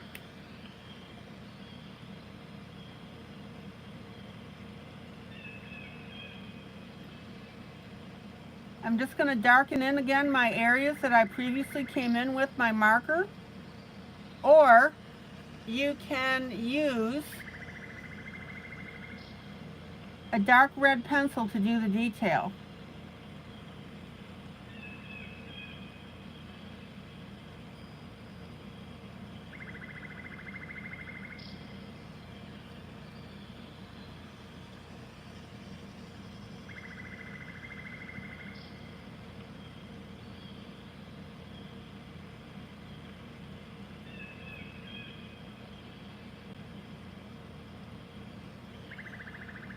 Just don't wipe out your lighter red.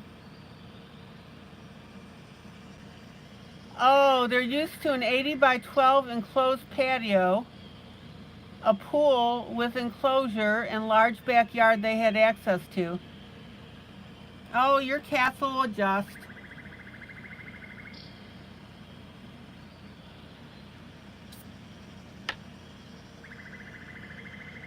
Locket, absolutely a fine liner can be used for the darker red. Have at it.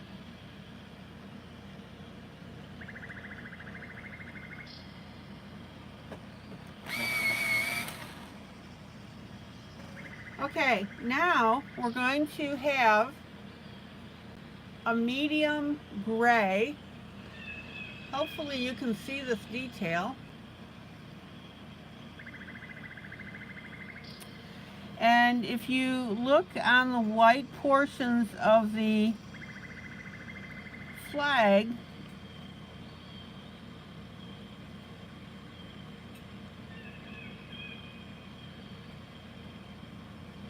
we have a little bit of grayish line.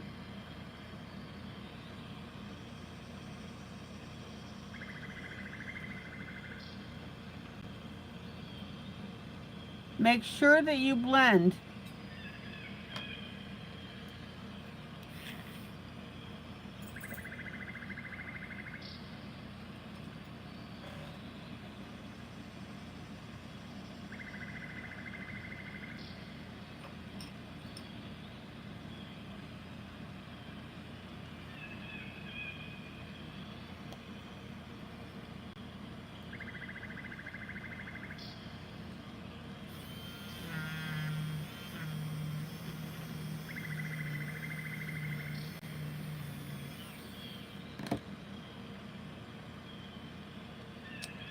Kathy, Dave did really well with the walker.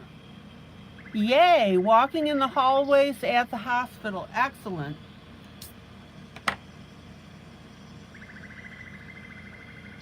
Kathy, how are Dave's mental faculties?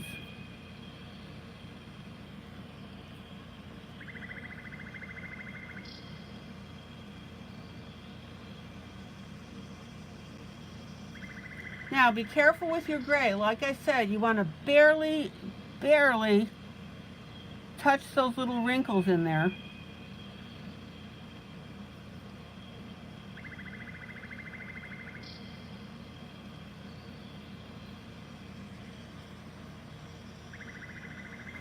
Everybody see that?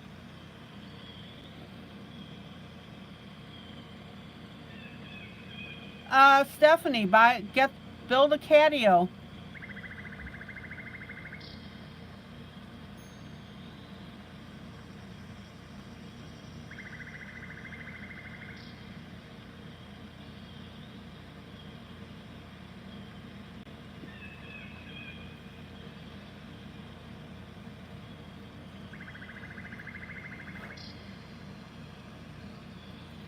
Everybody see how that light gray is showing up the wrinkles?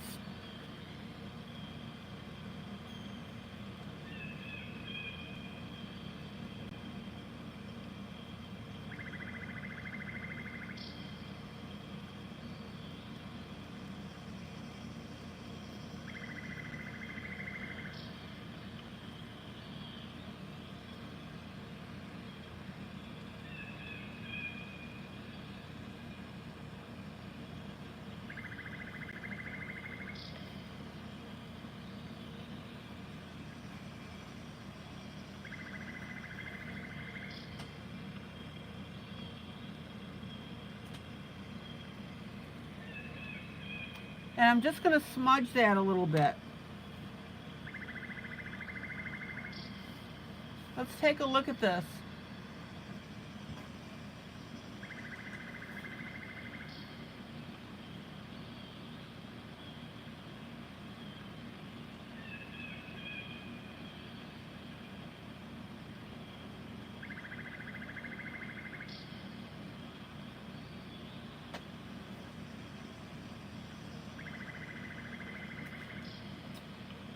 Okay.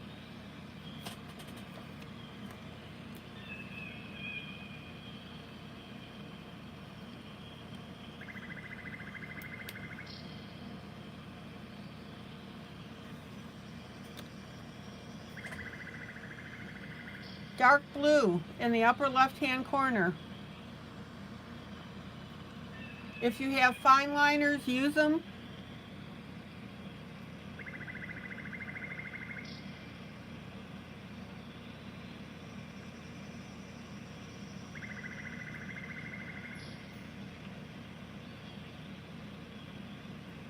whatever allows you to work around these little white spots. Now,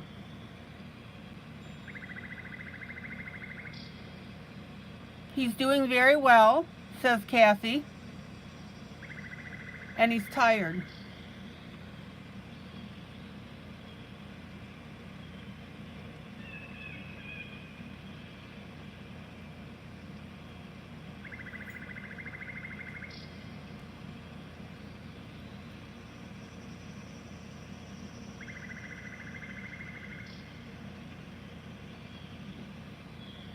Now, if you end up accidentally covering your white stars, don't worry about it. You can fix that with your white acrylic paints.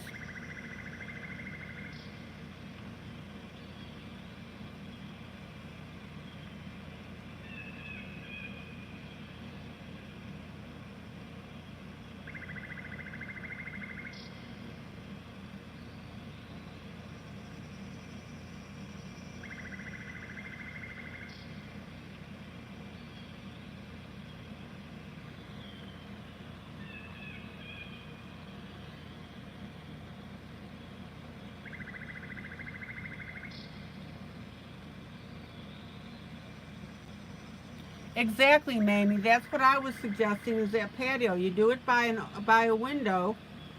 You attach it to the house, and that way they can go in and out.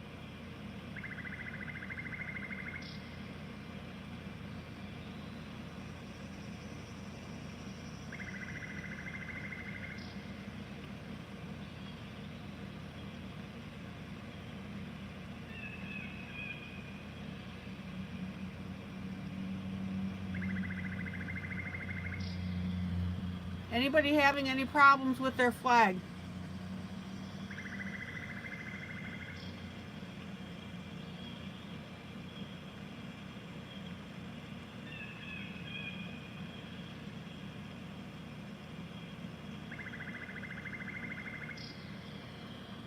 Oh, check out how cool that looks.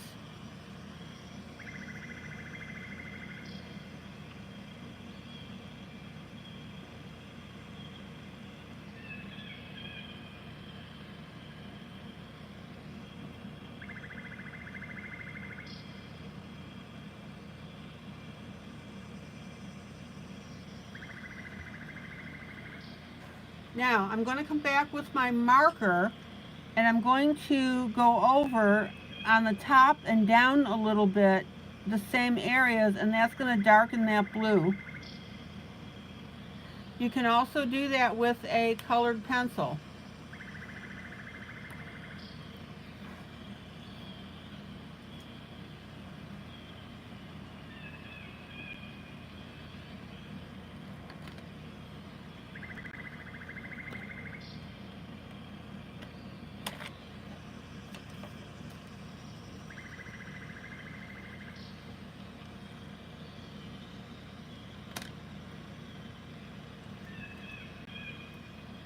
And if you don't have a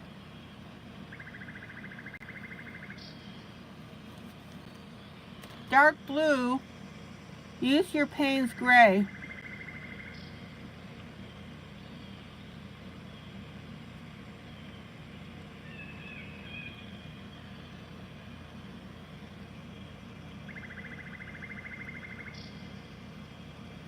Oh, just wiped out a star.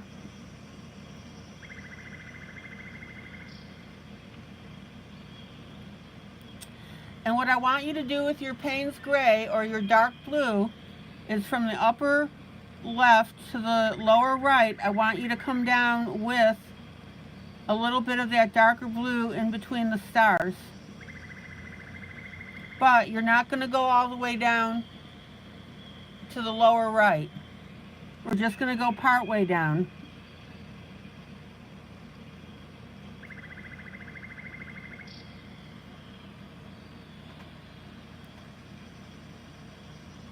Check out how beautiful that looks.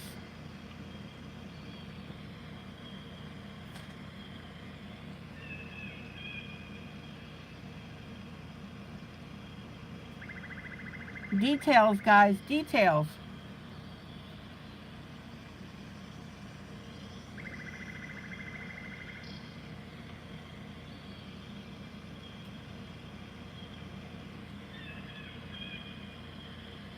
Any questions?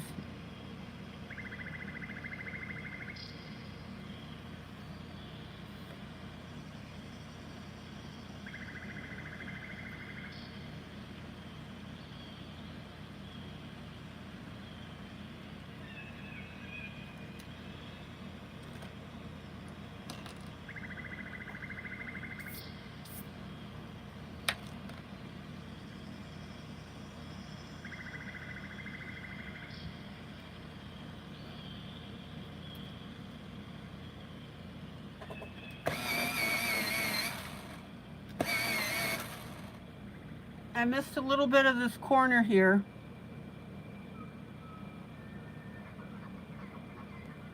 There we go, with my blue.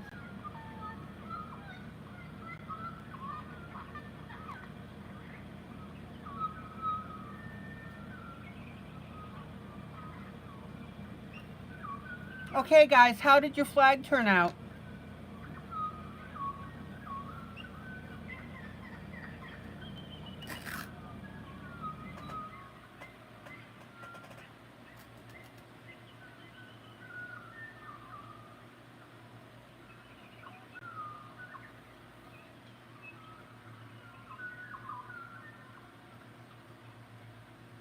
Okay, Maggie.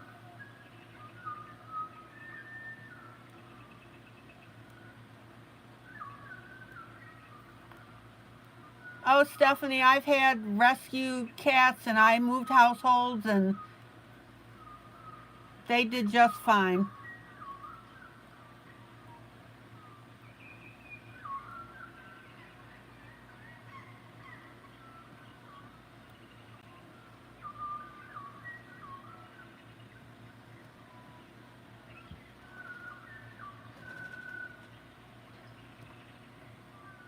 Carmen, your flag looks pretty good. All right. Now, I'm going to take a little bit of Payne's Gray and I'm going to add that where my darker red is on the flag.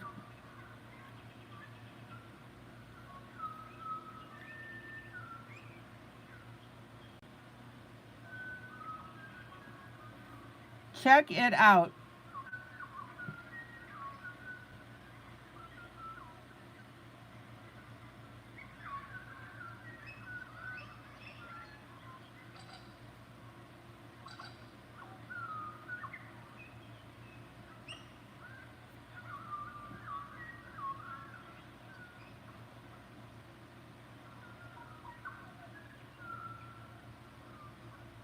Isn't that beautiful?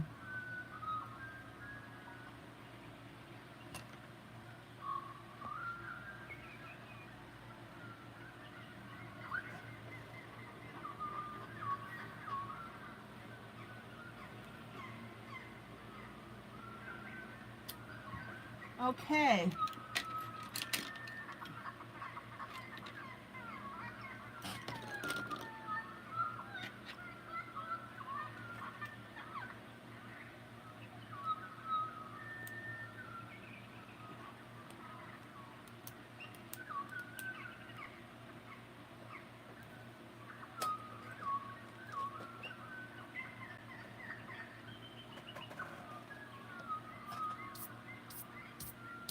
Mamie, you won't be here tomorrow night? Be back on Friday. Okay, thank you for letting me know.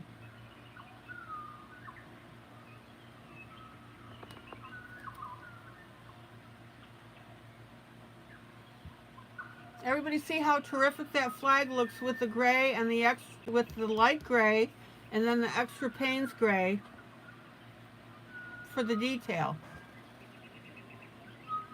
All right, let's color a denim jacket.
Okay, let me swatch these colors for you.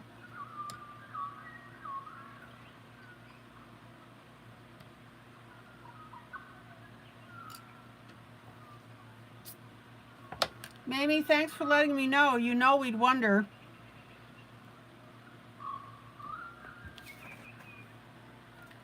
All right, so we want this puppy to look like denim.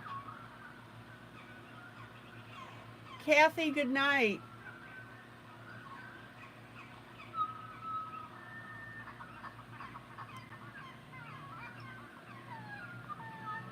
I'm so glad you popped in for the amount of time that you did.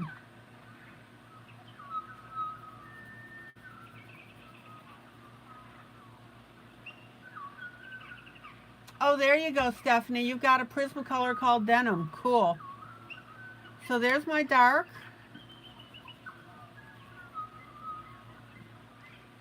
There's my medium.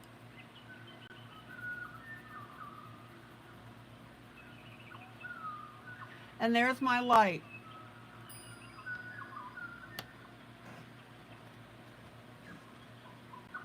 Jolly, how did your flag turn out?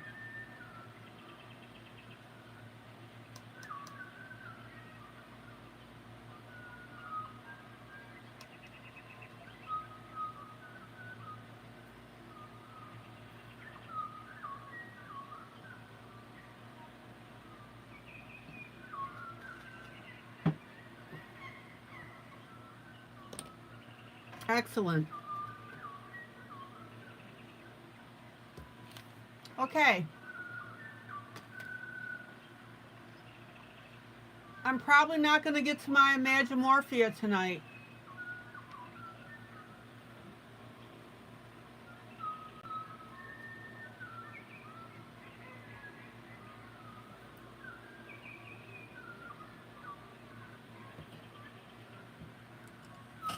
We'll finish that up tomorrow night and then I'll start another project.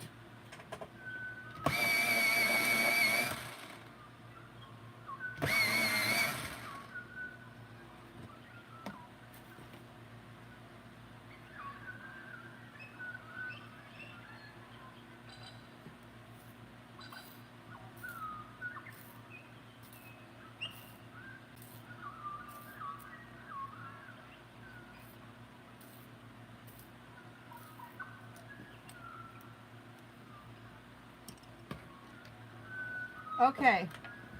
Let me empty my sharpener. Hold on.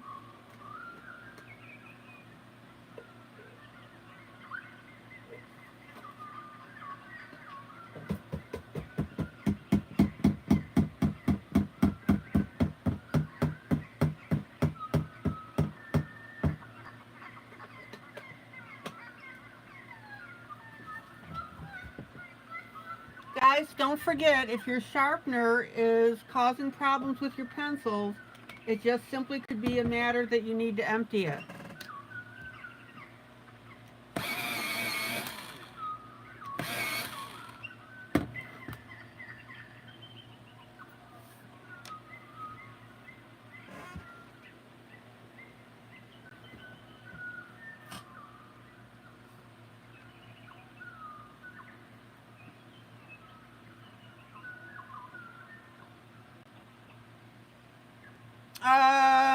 No, this is not a lavender at all.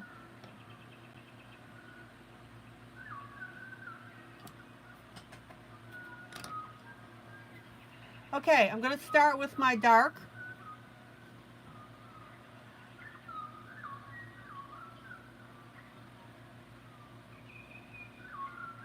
Now remember, you've got to blend your dark. Don't grind your pencils into the paper.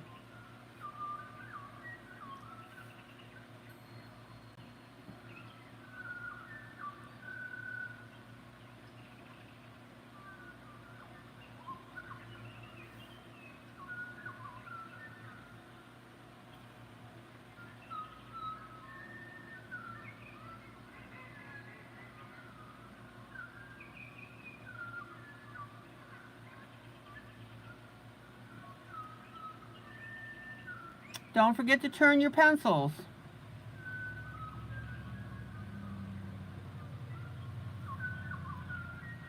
Keep those puppies out of that sharpener as much as possible.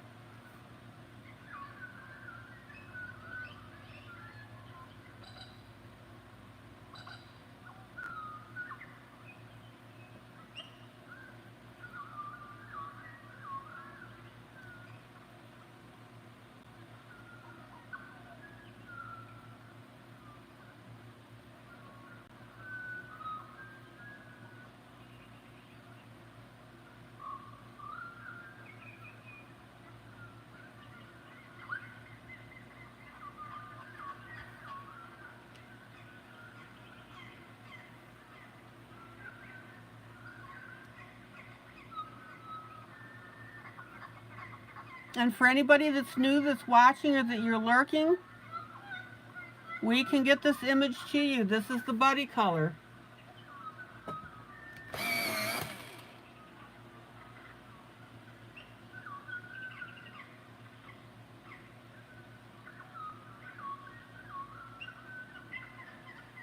Alright, check out this dark blue along this seam. But also notice it doesn't go all the way down. There's a skip in it.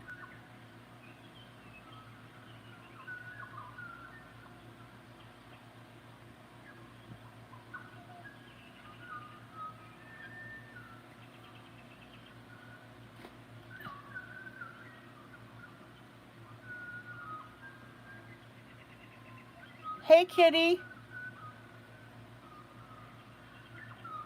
Yeah, guys, when you lift your pencil, do that little bit of a turn.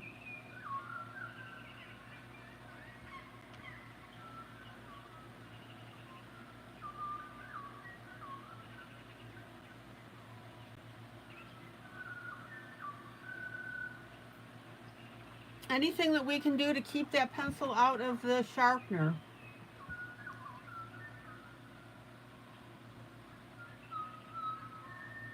Okay.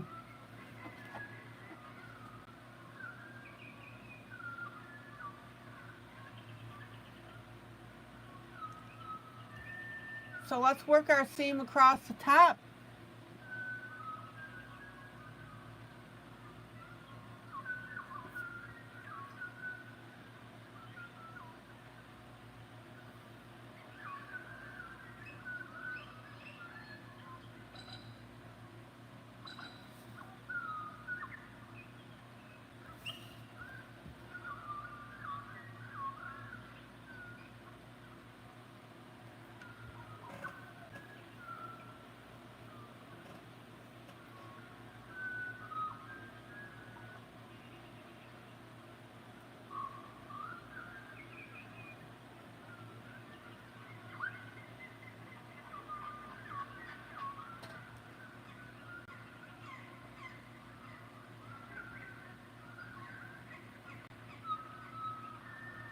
And at the moment, this is all with my darkest pencil of my light, medium, and dark.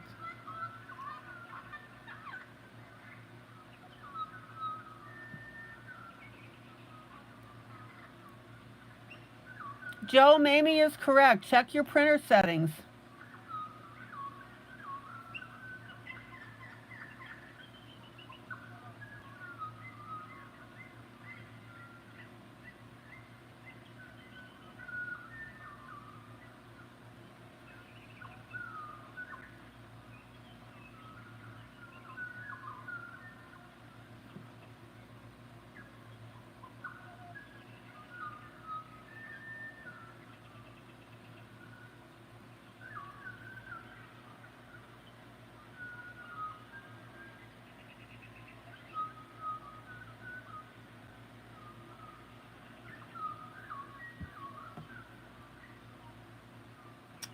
Okay. Back up by our hood.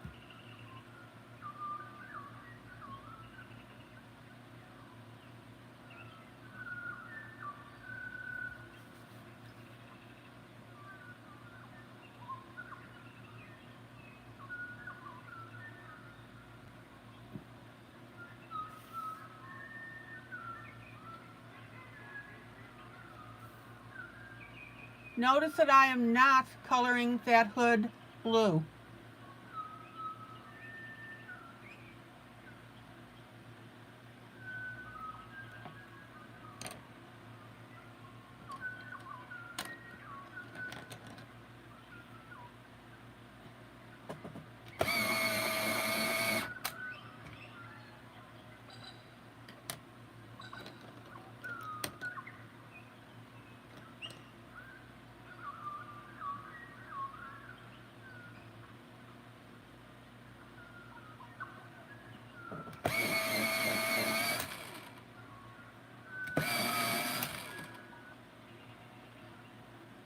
Now I'm going to pull a dark, medium, and light green.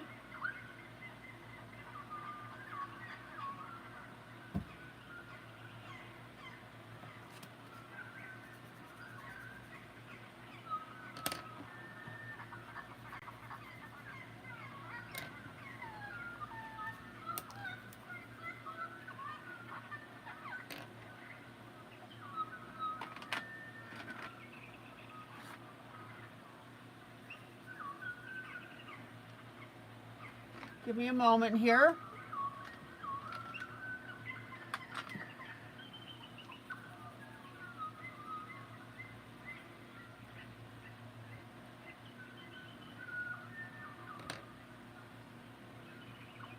Oh, let's see here.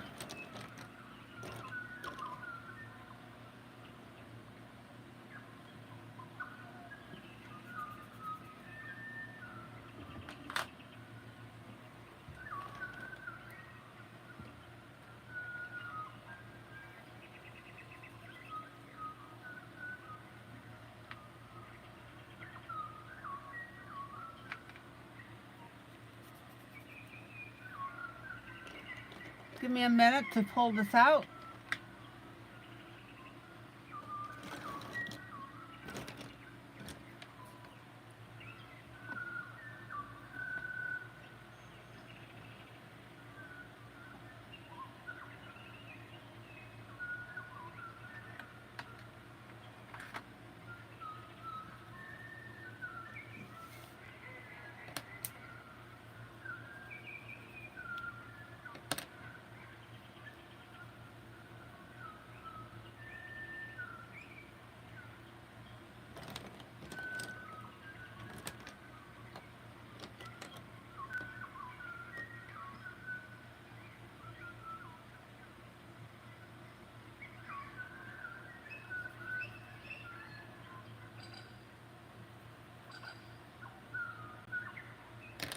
All right, let me show you the greens that I'm pulling for the hood. By the way, who drew in their turtle yesterday on our previous coloring?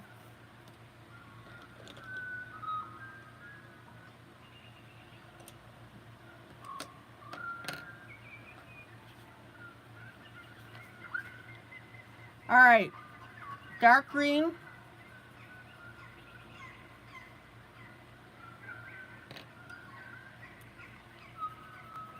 medium green,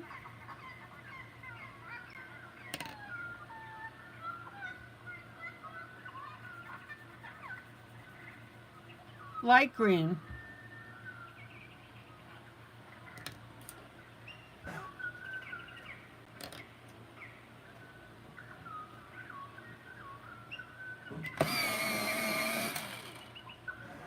Pull your own greens. Make sure though that you're in this range. You want kind of an olive green.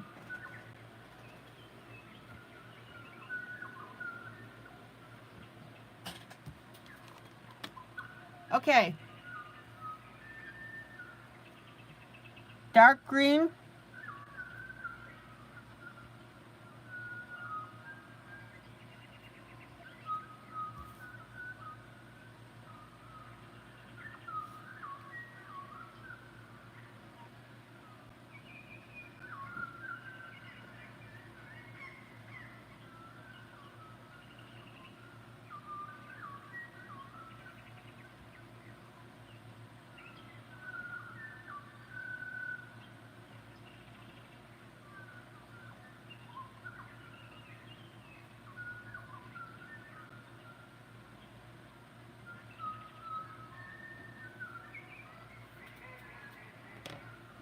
medium green,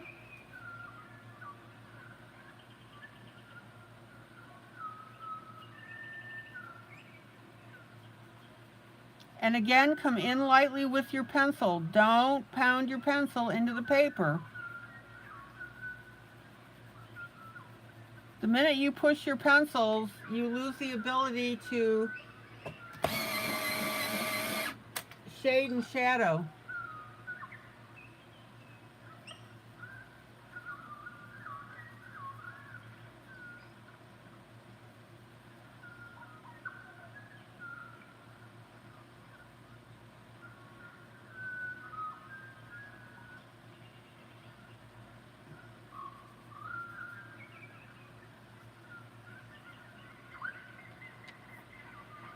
Check out how cool that's starting to look. And then our lightest color.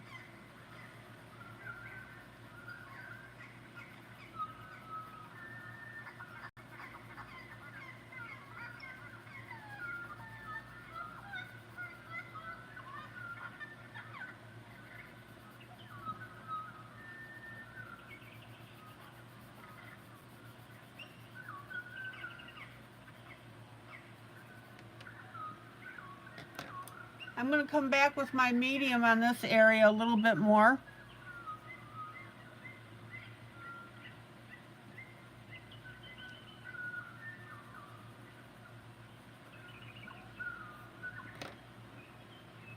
And then my light.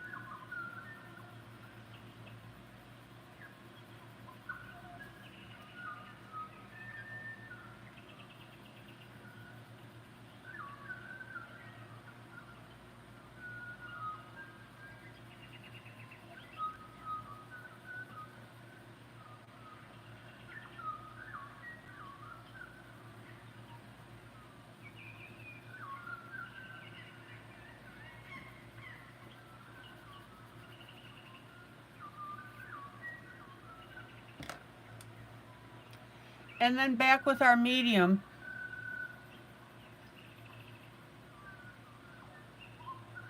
I'm using that for blending.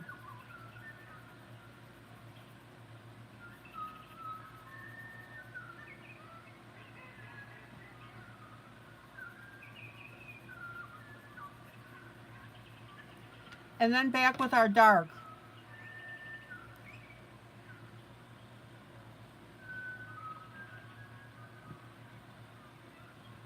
Look how cool this is looking.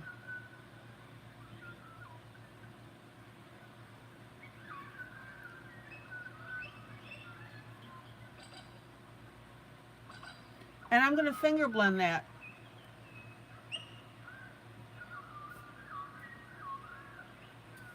Oh, Joe, that's great.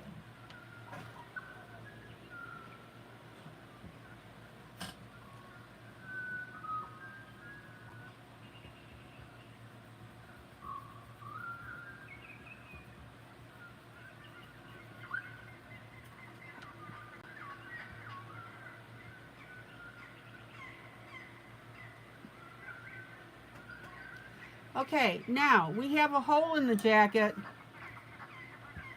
down here at the bottom.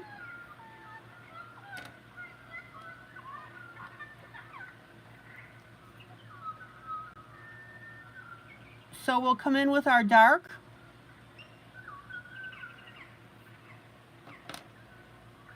And I'm going to come in, even though it calls for medium, I'm going to come in with my light because I just want to brighten that up a little bit.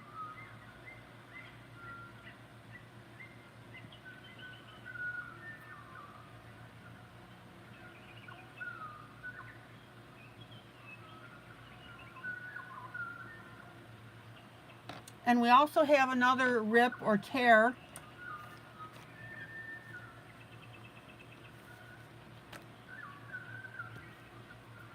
near the bottom here.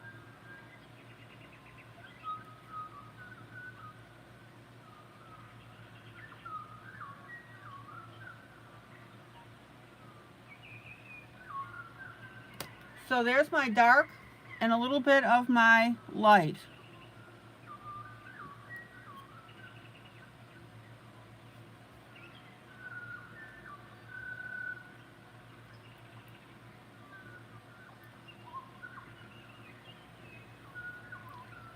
Now, if you look carefully, you will see that this shirt, here's my light, comes below the jacket.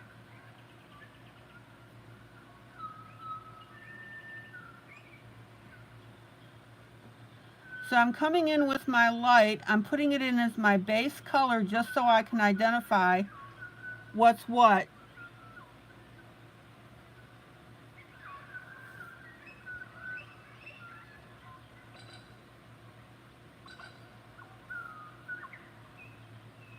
You know, sometimes I do that. If you have a hard time seeing something, come in with your light and then detail. So back with my dark.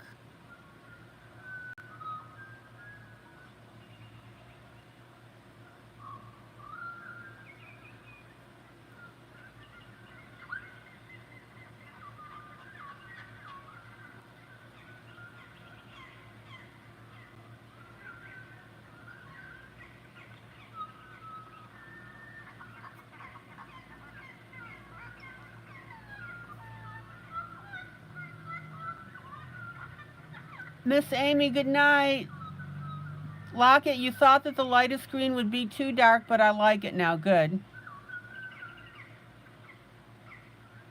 Oh, Joe, your printer was goofy, not the operator. That's your story and you're sticking to it. Miss Amy, good night. Please be sure to hit that like button and please share this broadcast.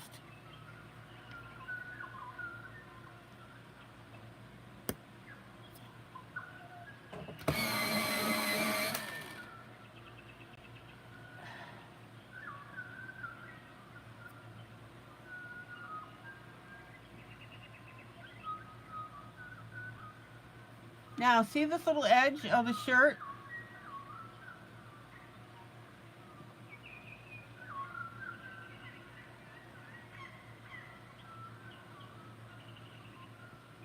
That shirt comes out right here. The rest of this is pants.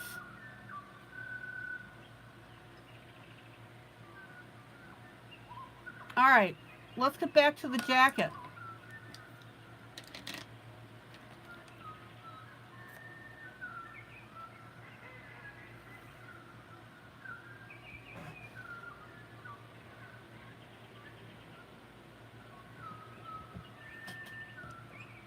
So I have a little more dark blue right here.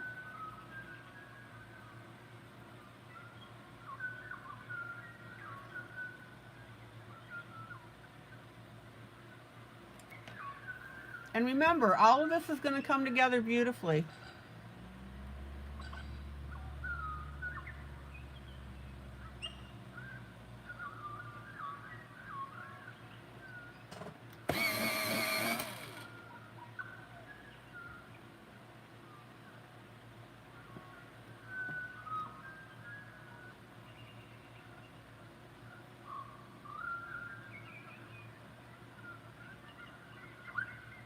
Lockett, do the best you can and follow my lead. Hopefully this helps you.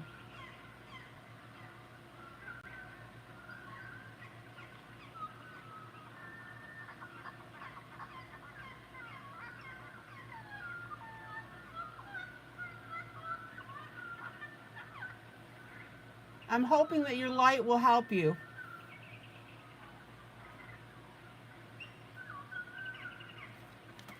I've got a little green where I didn't mean to put it.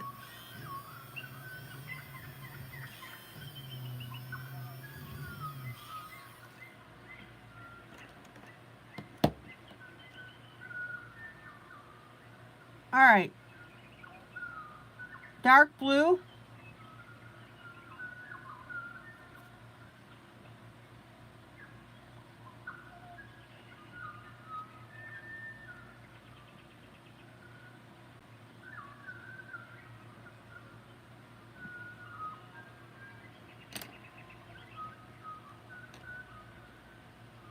Well, hello, Dan.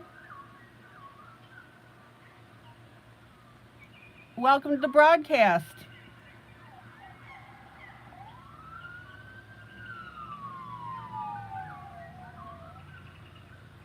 See, I even had a siren for you. All right, Washington State. So, Dan, what kind of breaking news do you handle?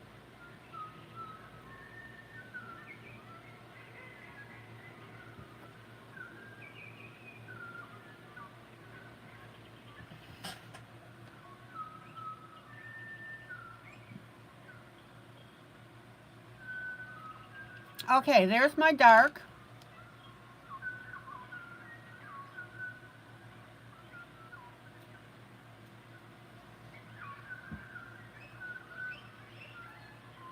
Here's my medium.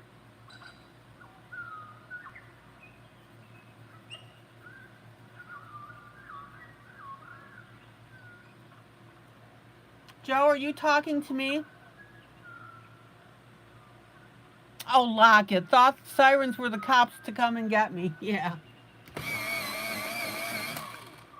What you gonna do? What you gonna do when they come for you? Just breaking news for YouTube channels.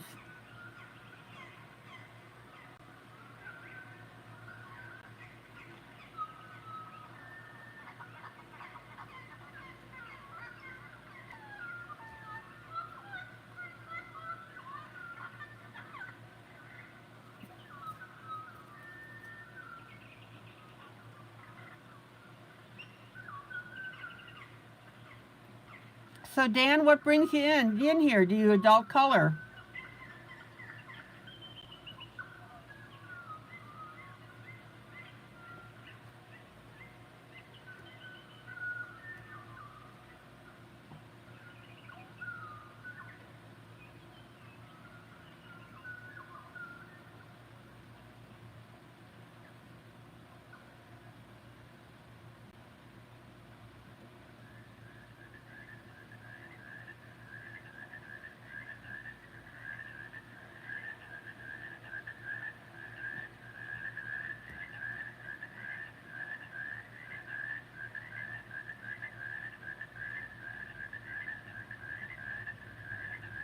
Oh, Carmen, they're coming to take you away. Ha ha, ho ho, hee hee, hoo hoo. Oh, yes, I have heard that song. Okay, I'm on my medium, guys.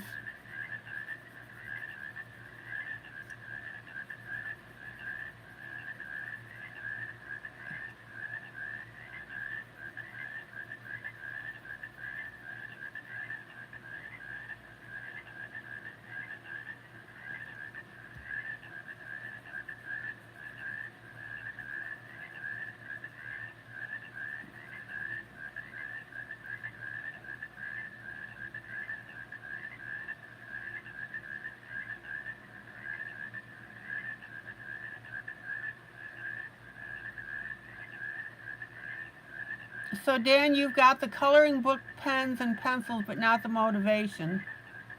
Well, maybe this will help you. What's the name of the blue? Some have purple. This is a Brett Funner blue 103. It doesn't have a name on it.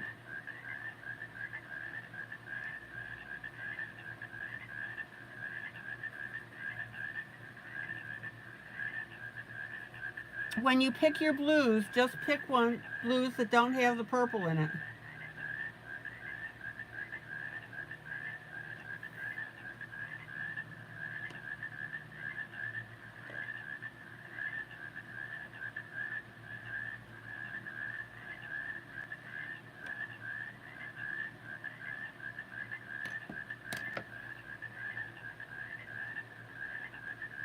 Dan, give me a second and I'll show you a picture that we just finished.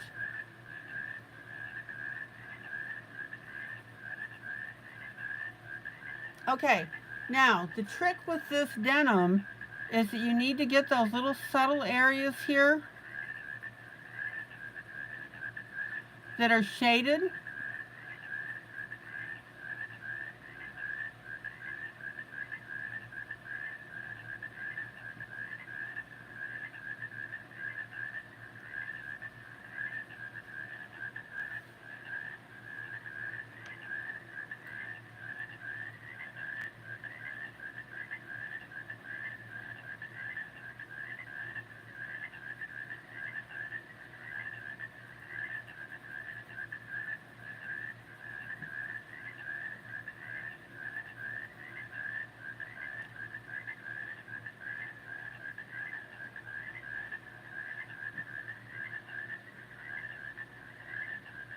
Oh, you're trying to get involved somewhere around the city to have in-person coloring activity.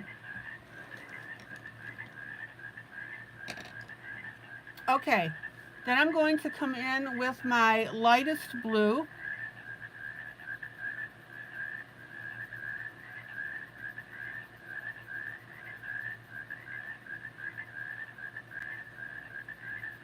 And notice how I'm blending over my medium and my dark.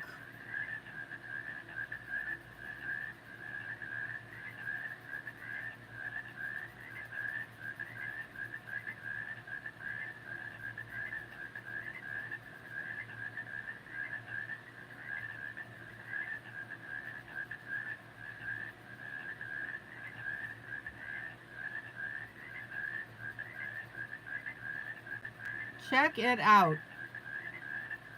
Isn't that beautiful?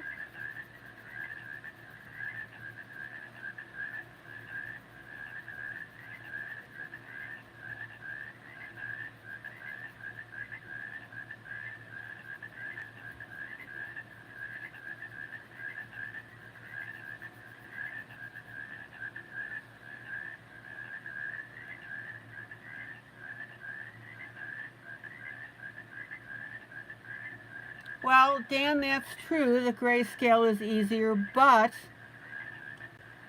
once you've worked on grayscale, it'll help you color line art.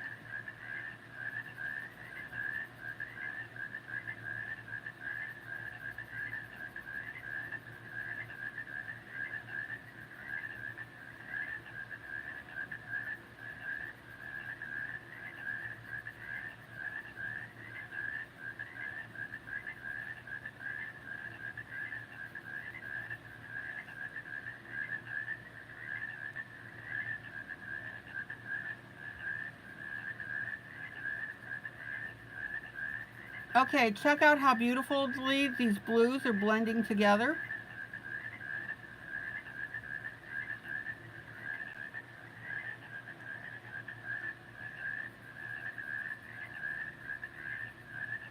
And I'm just going to come down with my light blue only because I've got it in my hand on the sleeve.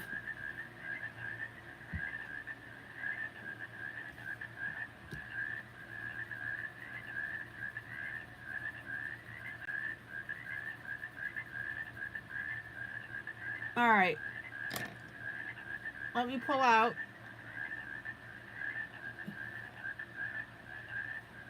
What's wrong with this picture, guys?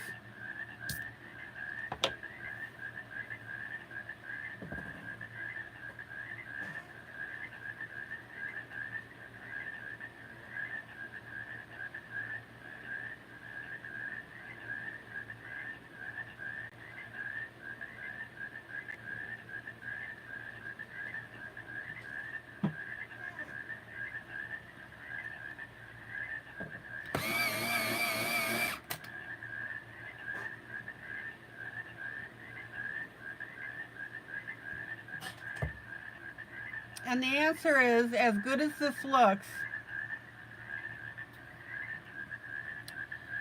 this medium blue is not properly blended into the jacket.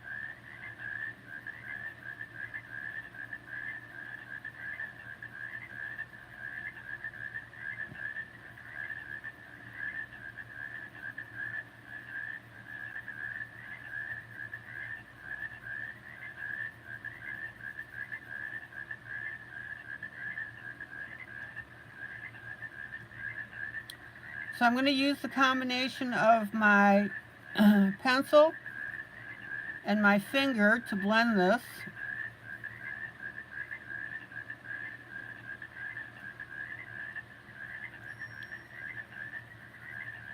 In other words, we want a softer look, right?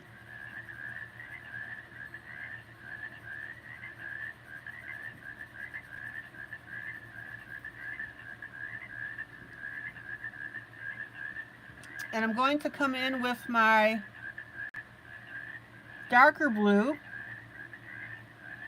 just to add a little bit on this side here, down this seam.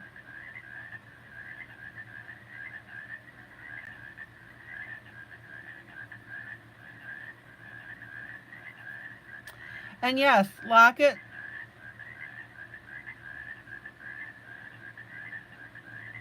It really did look good, but we can make it look better. Dan, a blending pencil is very harsh. You can use it. It's the last thing that I use.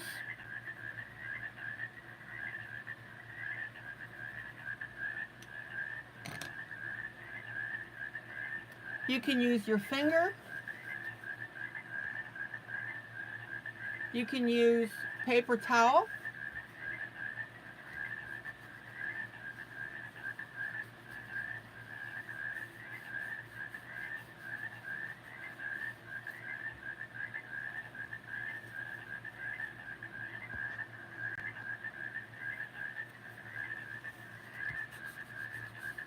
As long as your hands are clean, of course, like I said, you can use that finger. You start your blending process with your pencils and then do the other blending as needed.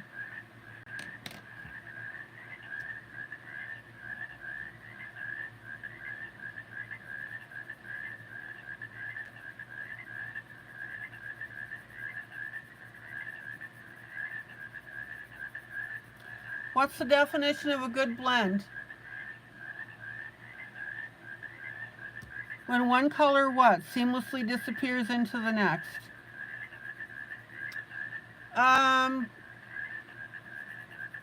Dan, I'm about to go off air in about 15 minutes.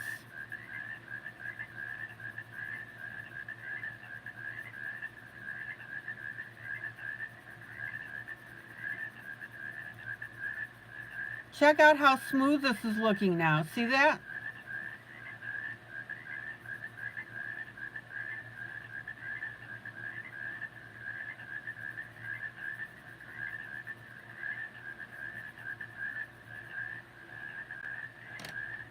And then we'll come back.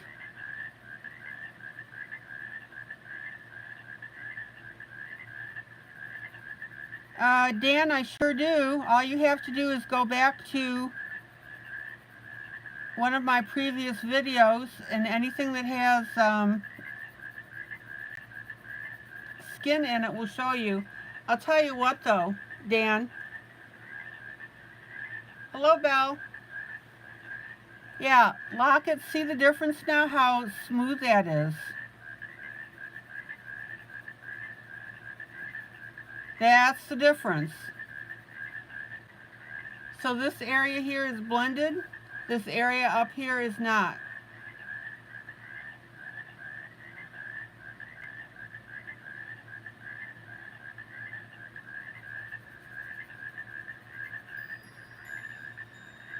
So lock it. I'm glad you're seeing the difference now.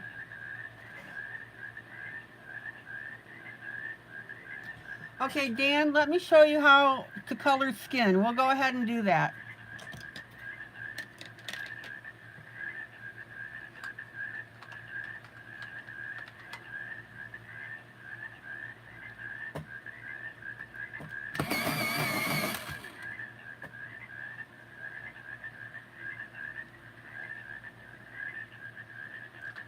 So we're going to pull 3 peach colors.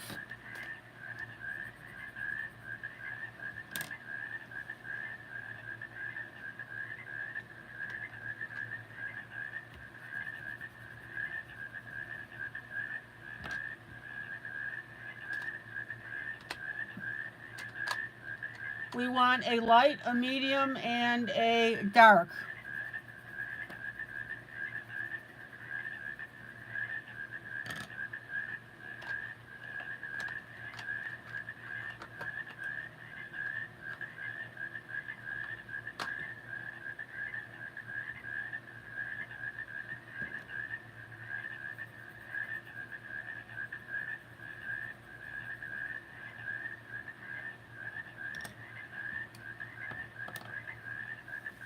All right, so this is for Dan.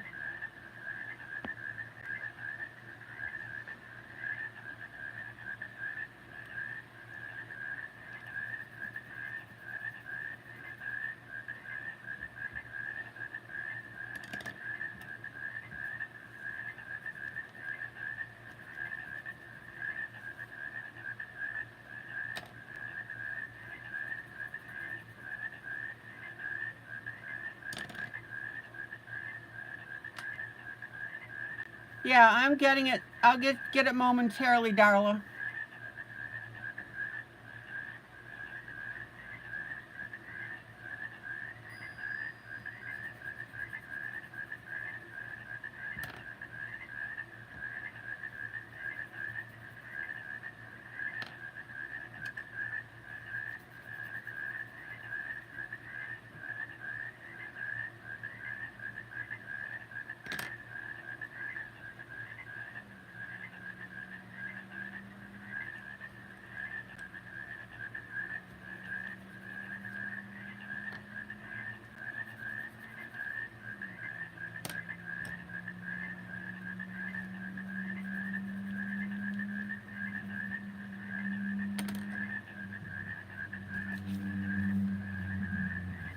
Okay. This is my dark.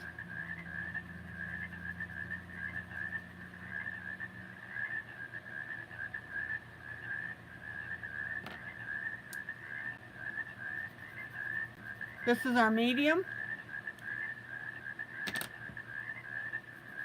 And this is our light.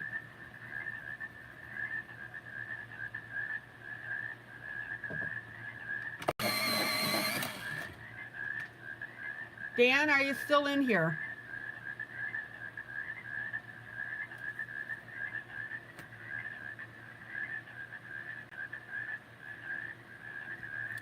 So let's go ahead and work on our light areas.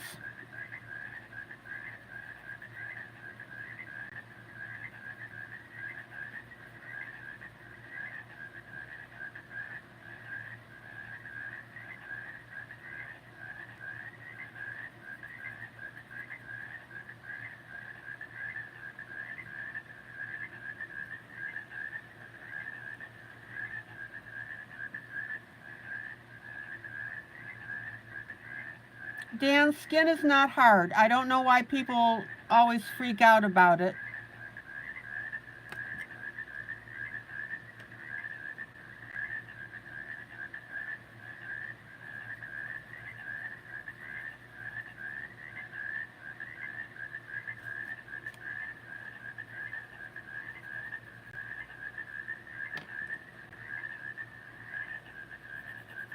I accidentally picked up my dark. Hold on.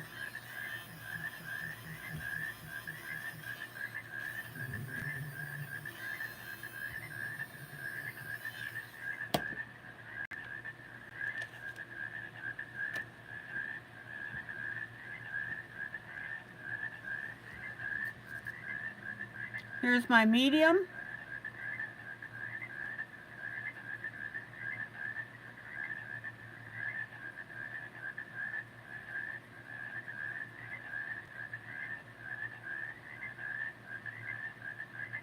Now, notice how I'm coloring in little circles?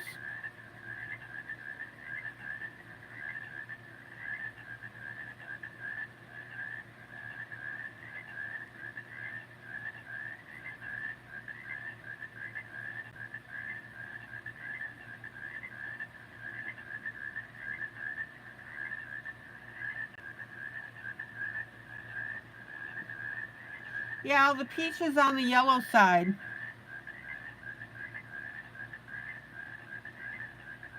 Oh, I'm sorry, Lockett. It's peach. It's peach color. It is not yellow.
Now this is where we're putting our layers in, that I put down the first layer of this, and now I'm coming back over the top.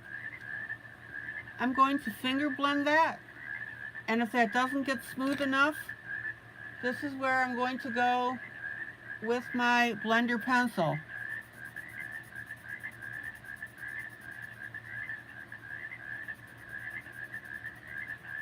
Blender pencil should be a last resort, especially on grayscale.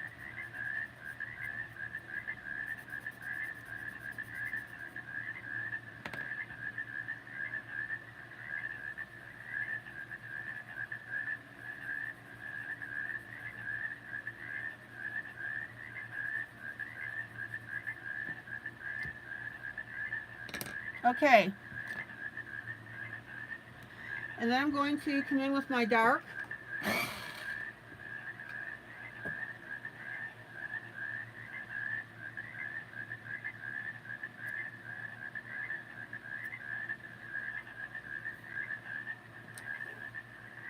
I'm going to turn this just a little bit.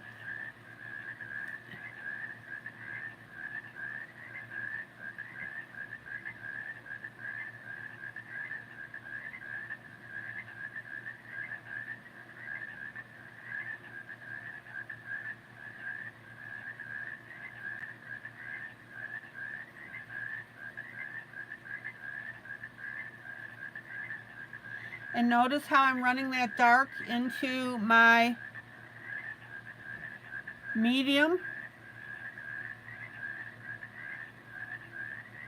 Very, very lightly, and I'm getting that roughness smoothed out.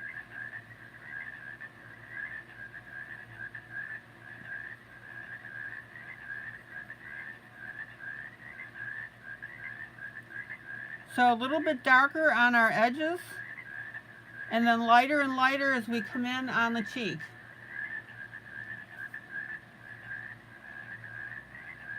And then we need to get inside the ear with our dark color.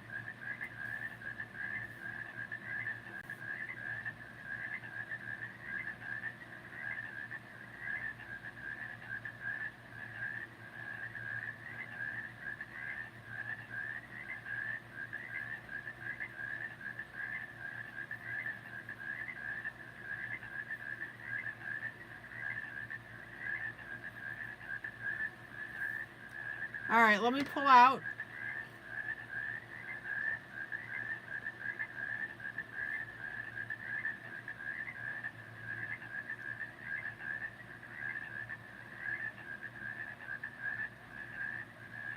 Dan, does this help you?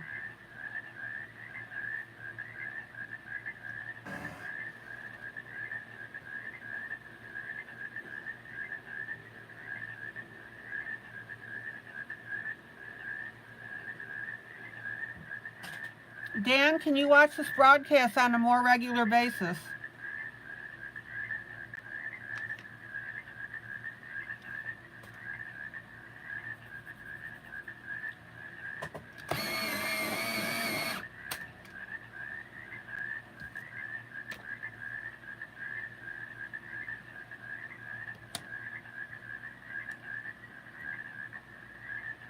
Okay, well obviously everything goes to video on YouTube. You should also join my group on Facebook, Teaching Adult Coloring with ILene Vick.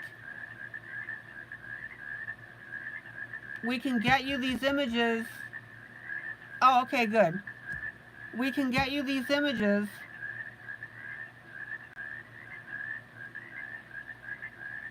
and you can color them with us.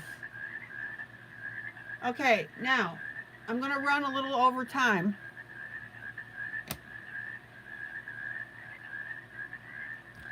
I'm going to put a very light hint of pink.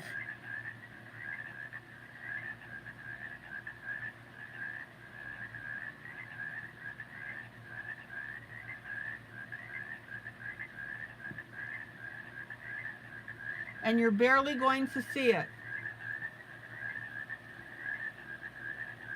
Maggie, good night. I'm going to be ending shortly.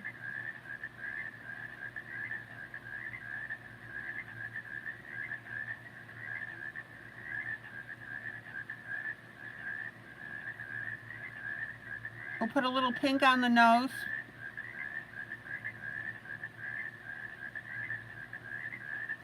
All right, and then watch this, guys. I'm going to come in with medium gray.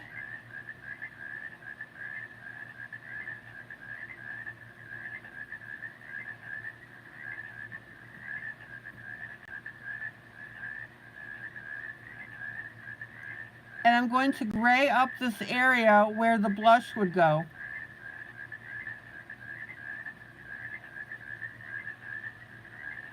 Why am I doing that?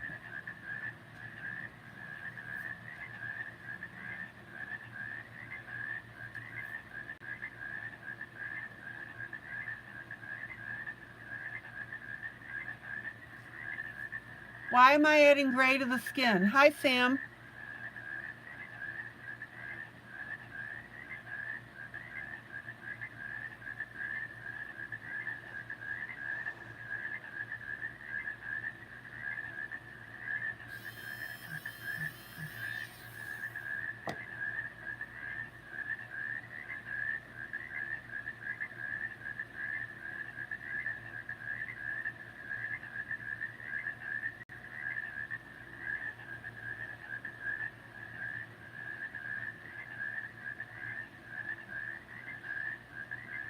Yep, that's one of the reasons it makes the light falling on the front face stand out.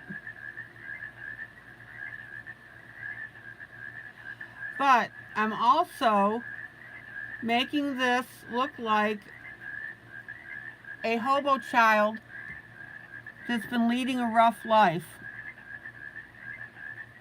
So I'm going to darken around the eyes with the gray.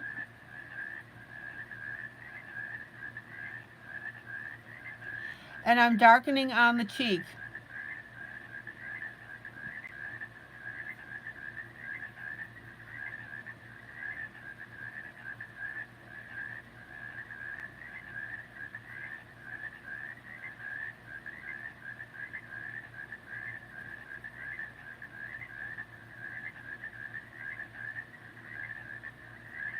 Everybody see that?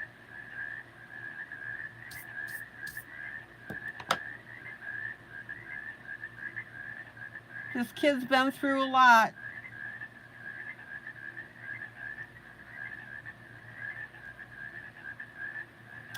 And because I'm adding this gray and we have the light portion on the face, it's really standing out.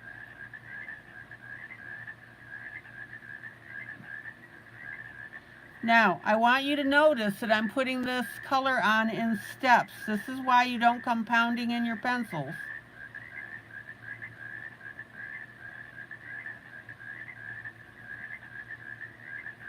And I also want you to notice that I'm doing this over the top of where I just put a little bit of this pink. Everybody see that?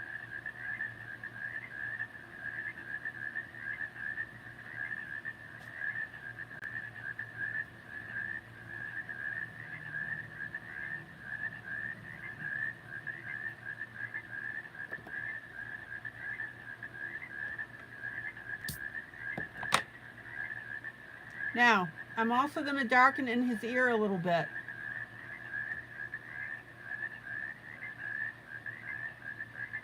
So we'll go on the inside here.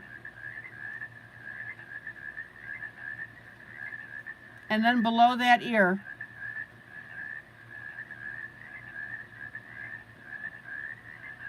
Now, I want you to notice also that I'm shading and shadowing around that ear. I'm leaving the slightly lighter portion on the neck, right? And we're getting that contrast.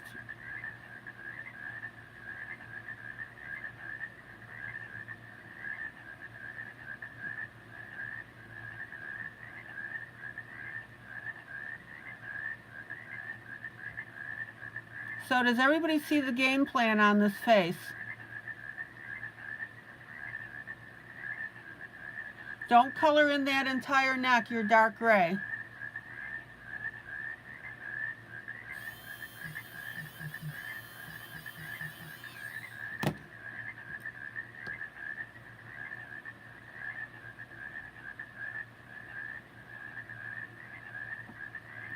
Any questions, comments?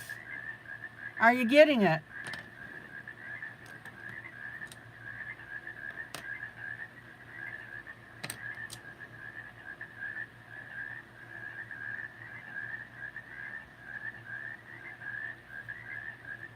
Check it out. Now, obviously, we have more to do on the face with the hair and the hat and so forth.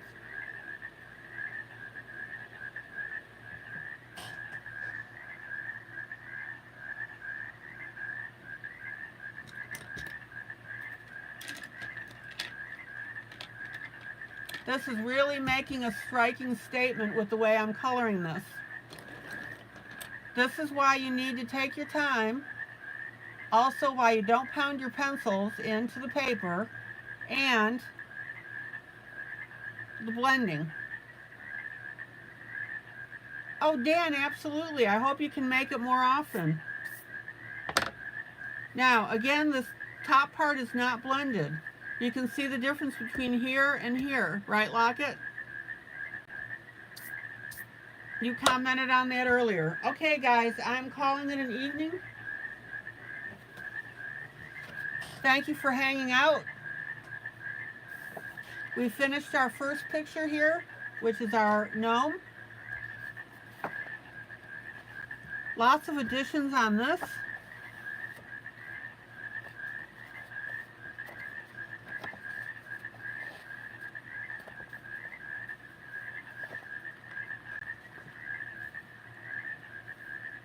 I had so much fun doing this for you. This is from, again, A Day in the Life of a Gnome, Jubilee.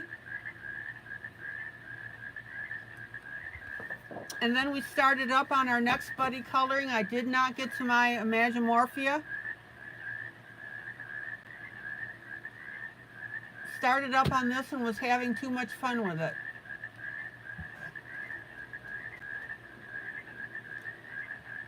Okay, guys, two things. Please hit that like button. If 6 of you hit that like button, we'll get it up to 30. Woo-hoo-hoo.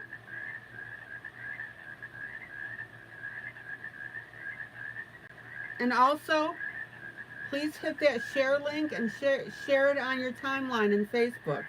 I get it that not all your friends color, but who knows, somebody may pick up on that and say, hey, this is really cool.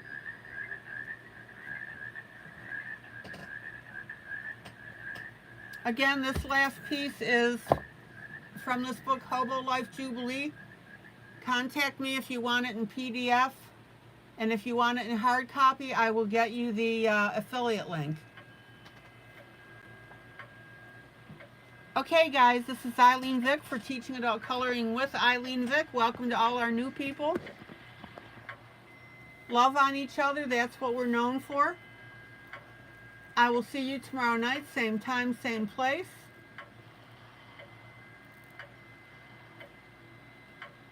Except for Mamie. She's blowing us off tomorrow. Love you guys. Have a great rest of the evening.